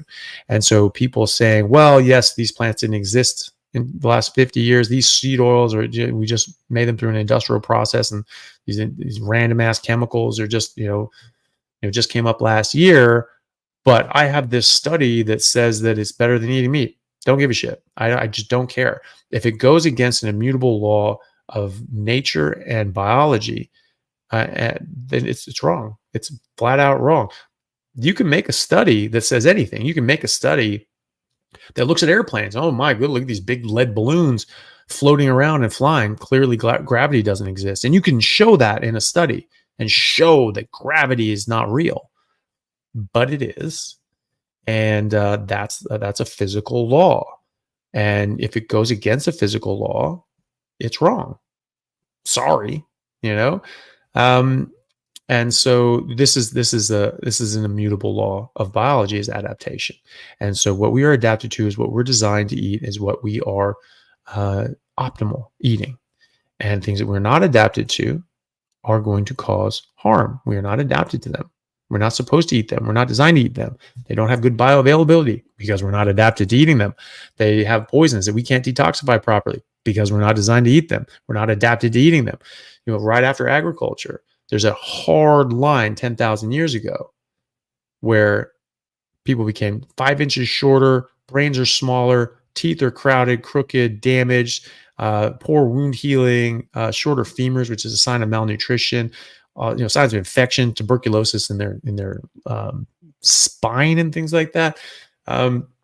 These people were not healthy, and that's because they started eating something they're not adapted to, and they got worse. They didn't develop properly. They didn't grow as tall. Their brains didn't grow as large, and their teeth and mouth didn't form properly, and they got sick, and they had poor wound healing, and they got infections that didn't heal properly, or potentially killed them. So that's not good. So that's what you point out. That biologically humans are carnivores. We are apex predators, top of the food chain. Top of the food chain, apex predator. The definition of that is a carnivore. What apex predator is not a carnivore? That's a definition. You're an apex predator. So predators of cabbage, right? Apex predator means you eat every animal around you. A sea lion is a major predator. They eat a lot of fish, a lot of birds, a lot of different things, but they're not apex because sharks and orcas and humans eat the hell out of them, right? So they are high up in the food chain. They are not top of the food chain. We are top of the food chain, and we have been for millions and millions and millions of years. If you're an apex predator, top of the food chain, you are a carnivore by biological design and adaptation. So that is how I would answer that. And you can have, there's a video that I did called Why We Are Carnivores.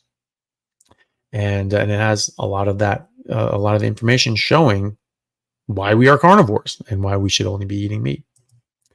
And you can also couple that with, the plants are trying to kill you one, and understand that, eating things that we're not adapted to eating, like plants that have toxins in them, is a bad idea as well.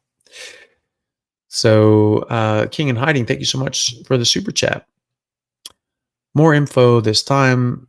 57, 2 years carnivore, benign prostatic hypertrophy. Urologist says no cancer. Bladder looks good, but urethra is still constricted. Symptoms: stubborn but calmed. PSA is down. Stay the carnivore course. Herbs or meds? No, keep going carnivore. Yeah. So, no, there have been people. So Professor Ben Bickman talks about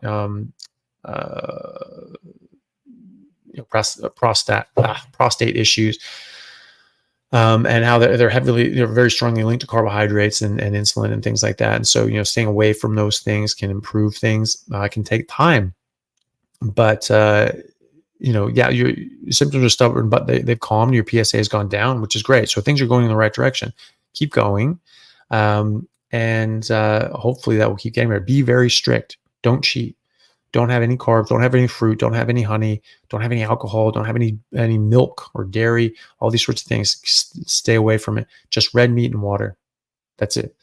And you should get better and better and better and better. And your prostate will hopefully calm down enough that you don't have any symptoms. Going back to Dr. Sean O'Mara, that was one of his issues. He was peeing. He was barely dribbling. He was definitely having prostate issues. And after a while on a carnivore diet, and reversing visceral fat, because that's his main thing. And that's his main thing is reversing visceral fat. That's a fat around the organs in your abdomen. That is metabolically active, and that damages you. That makes you sick, just having that fat. Other fat elsewhere isn't as metabolically active. Now, fat in general is an endocrine organ, actually makes estrogen. So not everybody knows that. They didn't teach me that in medical school. And or high school or whatever, but it does. It secretes estrogen, and so your fat tissue is actually your largest endocrine organ, especially if you have a lot of it, right? And so, but your visceral fat is very metabolically active and detrimentally so. Okay, so Dr. O'Mara does carnivore because he found a carnivore diet is the best diet to get rid of your visceral fat. But he also exercises in a specific way. He does sprints, I think 3 days a week or so. You start with 3 days a week anyway. Maximal exertion and intensity for a short period of time, and repeat, right? So sprinting either on the ground or on like a bike, like a assault bike, just haul ass on an assault bike for 10, 20 seconds, rest, do it again, rest, do it again. Do that 10 times, 3 days a week, right? And or like sprints out on pavement. I do hill sprints. For some reason, my knee blows up and swells up if I just run on the ground. It's really annoying. But if I do stairs or hills, it's fine. My knee doesn't blow up. No idea why, but it's annoying. I'd like it to not blow up at all ever, and I'd like to be playing rugby again. But maybe one day. And so, but doing those sprints, doing weightlifting, so that sort of high intensity anaerobic exercise seems to help rid yourself of visceral fat. And that's what he finds is very important. And so if you still have visceral fat, then you can, try to address that and try to get rid of that. And that should consequently help your prostate issues. Dr. O'Mara had those prostate issues, and then he got rid of his visceral fat. And all of a sudden, he said for the first time in decades, it sounded like, it was Niagara Falls when he was going to the bathroom. It was like, great, when he was peeing. And, Niagara Falls, when you're not peeing is probably another issue. But that's the takeaway. Try to get rid of your visceral fat. Carnivore diet, you're doing that exactly right. Keep doing that. Be strict. You can try a bit of cultured milk or, like some yogurt, things like that. Bit of that. Make sure you're getting proper microbes in your microbiome chewed up and swallowed together with meat. Do that spoonful a day for several weeks, and hopefully that'll sort you out. And sprinting 3 days a week, lifting weights 3 days a week, and that should get rid of the rest of your visceral fat if you have any, and help you metabolically, and hopefully help your prostate issues as well. So good luck with that.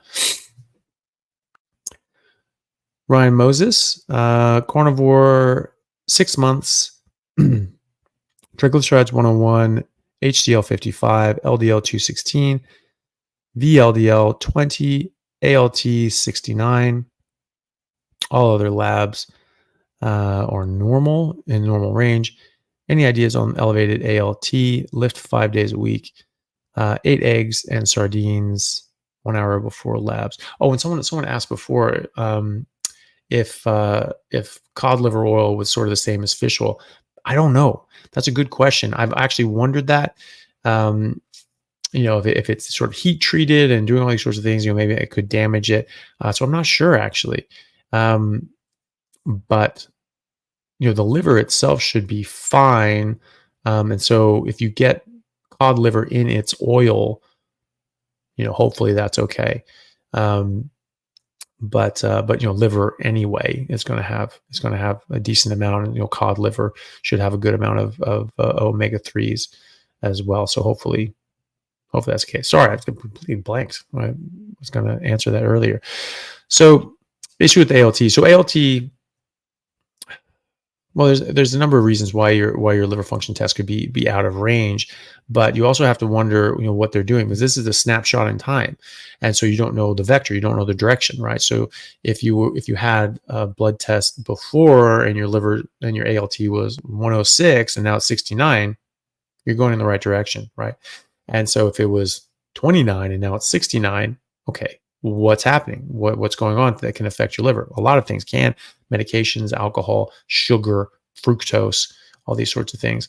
Environmental exposures as well. All of these things can affect your liver. So I wouldn't worry too much about that at the moment. Sometimes you can just have an aberrant blood test, and it may not actually even be accurate. You want to take things at the exact same time of day, in the exact same manner every day, and that gives you more consistent results. So first thing in the morning between 8 and 9 a.m., fasting from the night before 9 p.m., only water after that. Same hydration status, so at least 2 glasses of water an hour or two before you take a blood test, no more than 4 glasses of water. And you don't take any medications the morning of. Wait until after medications or supplements, wait until you take those after your blood test. And then be sedentary and sedate and very calm the day before and the day of that morning. Don't get pissed off in traffic or yell at anybody or get all charged up. Be very chill and very relaxed. This changes things. It does. It changes a lot of different things. Not necessarily just your liver test, but everything, especially hormones and cholesterol and all these sorts of things. They change depending on your fasting status, the time of day, your hydration status, all these sorts of things. And then again, sedate and sedentary for the day of and the day before, and really 2 days before if you can.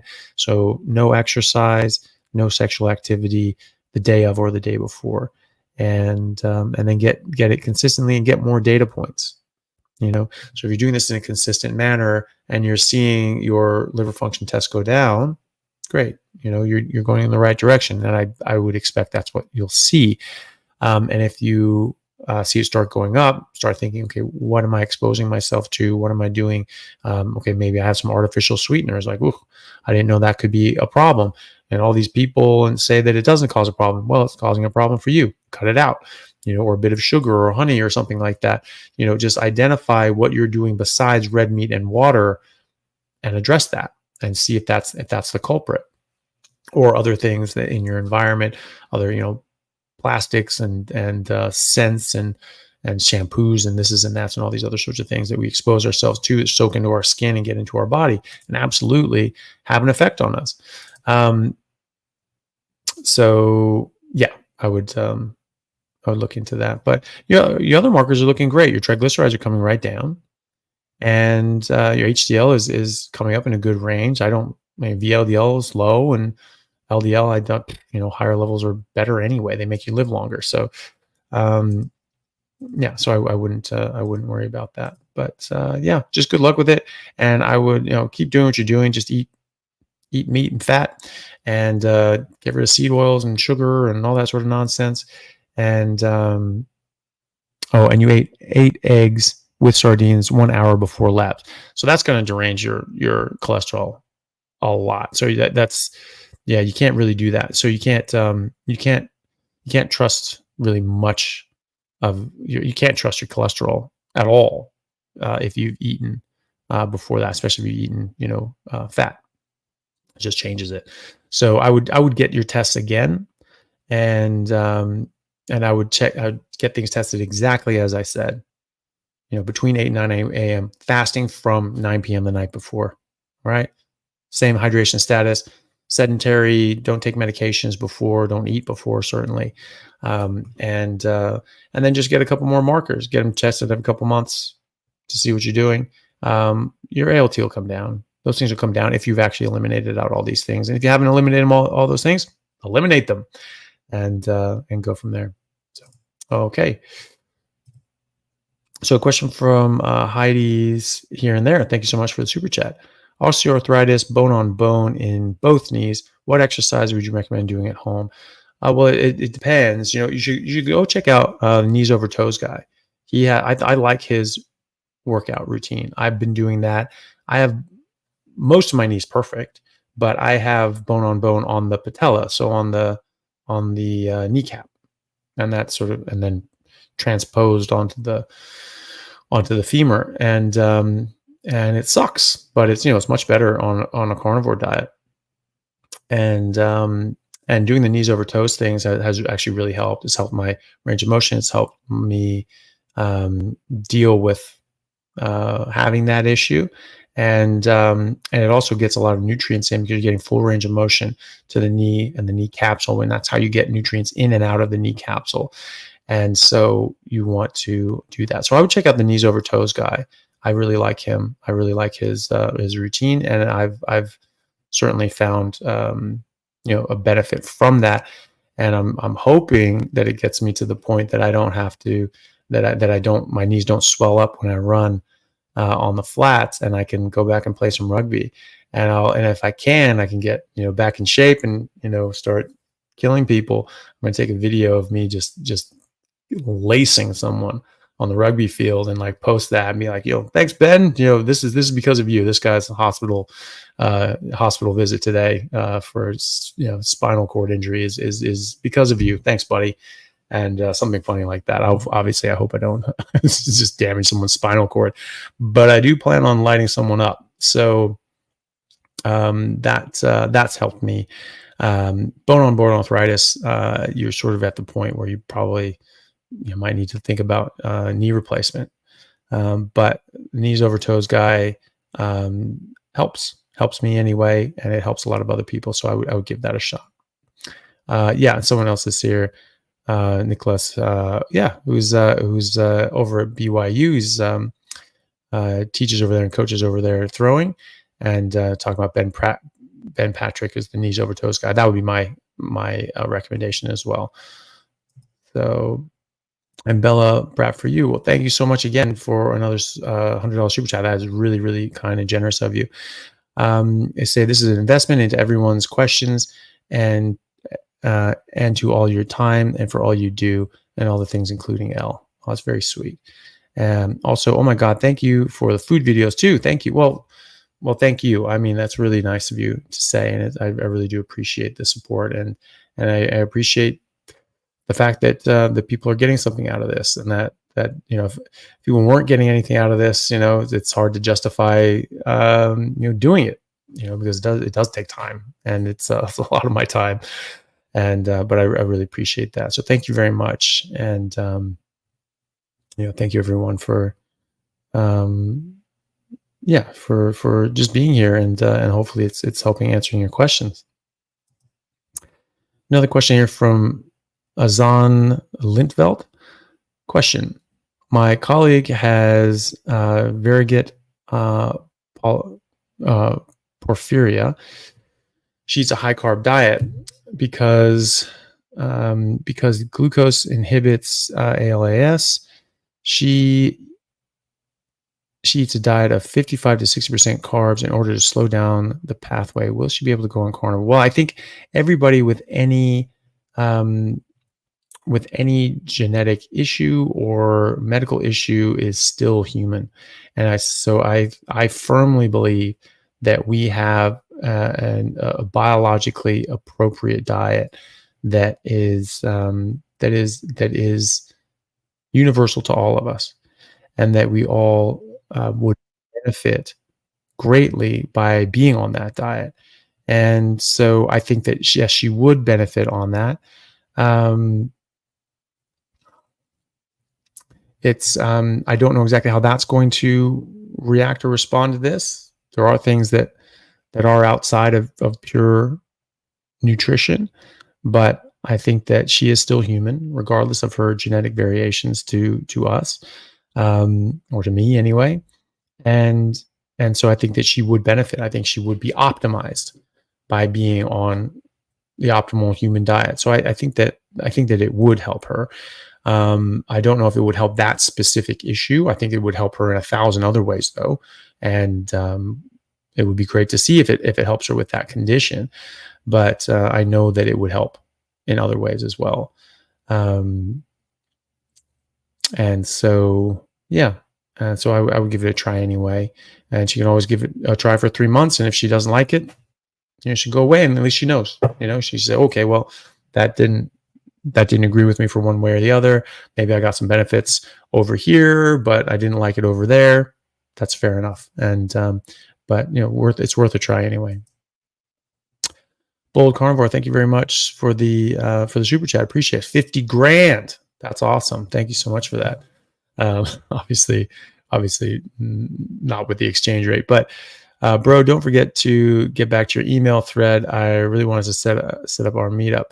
I will do that. I've so many emails can get lost just because I get several dozen a day on 4 different email accounts. So it's difficult to stay on top of because I've got other stuff to do. But if you email me again, and to bring it up to the top so I can see it, because otherwise it's going to be lost. So I apologize, but do just email me again. And yeah, here you go. It's IDR. It's not much in USD. Yeah. So,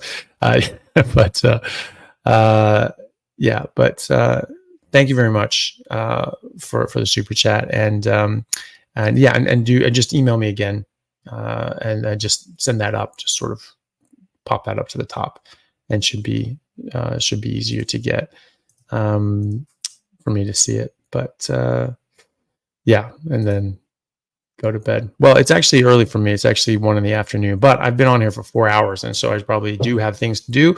And that's all the sort of the questions that I could see there, and all the super chats. So probably end it there. Probably good as a time of any. Thank you all very much. Really appreciate it, you guys coming on here. Really appreciate the super chats, and it's very kind of you, everyone who's donated to me and everyone who's donated to Maggie. That's really, really kind of you all, and I appreciate it. And hopefully that answered people's questions and help people out. Again, if you've been helped by the carnivore diet and you want to share your story, please do leave comments down below, and like, share, and subscribe, and send this out to people. And hopefully other people will see your comments, and that will inspire them to give it a try. And people who have had issues on carnivore diet, maybe it didn't go so well for them, they had to stop, or maybe they're thinking about stopping, say why, say what's going on, say what you're eating. Be honest. If you're eating any artificial sweeteners, any crap like that, or anything else, put it in there, and say exactly what you're eating, and say the issues that you're having, say the benefits you're having. There are going to be benefits, so keep mind on the positives as well as the negatives. Talk about the things that are positive, and also talk about the things that maybe aren't going so well. And someone will have gone through that before. There's nothing new under the sun. And so the great thing about this is there are so many people that have done this, that if you've had an issue, someone else would have had that issue too, probably, and would have been able to deal with it. So, all right. Well, thank you very much, everyone. I really appreciate your time and people coming on here. And please do hit the like button, subscribe if you're not already, leave a comment, and share this around. And hopefully we can keep spreading the word and get the message out there to more people and get more people healthy and not stuck taking a whole bunch of horrible medications and needing horrible surgeries and having their bodies break down to the point that they have to. I wish my knees had never broken down ever. But that was probably more to do with kickboxing and knee strikes and things like that, which just damages the cartilage, because none of my other cartilage is damaged. So in any case, have a good day, everyone. Love you all. Take care. We'll see you next time.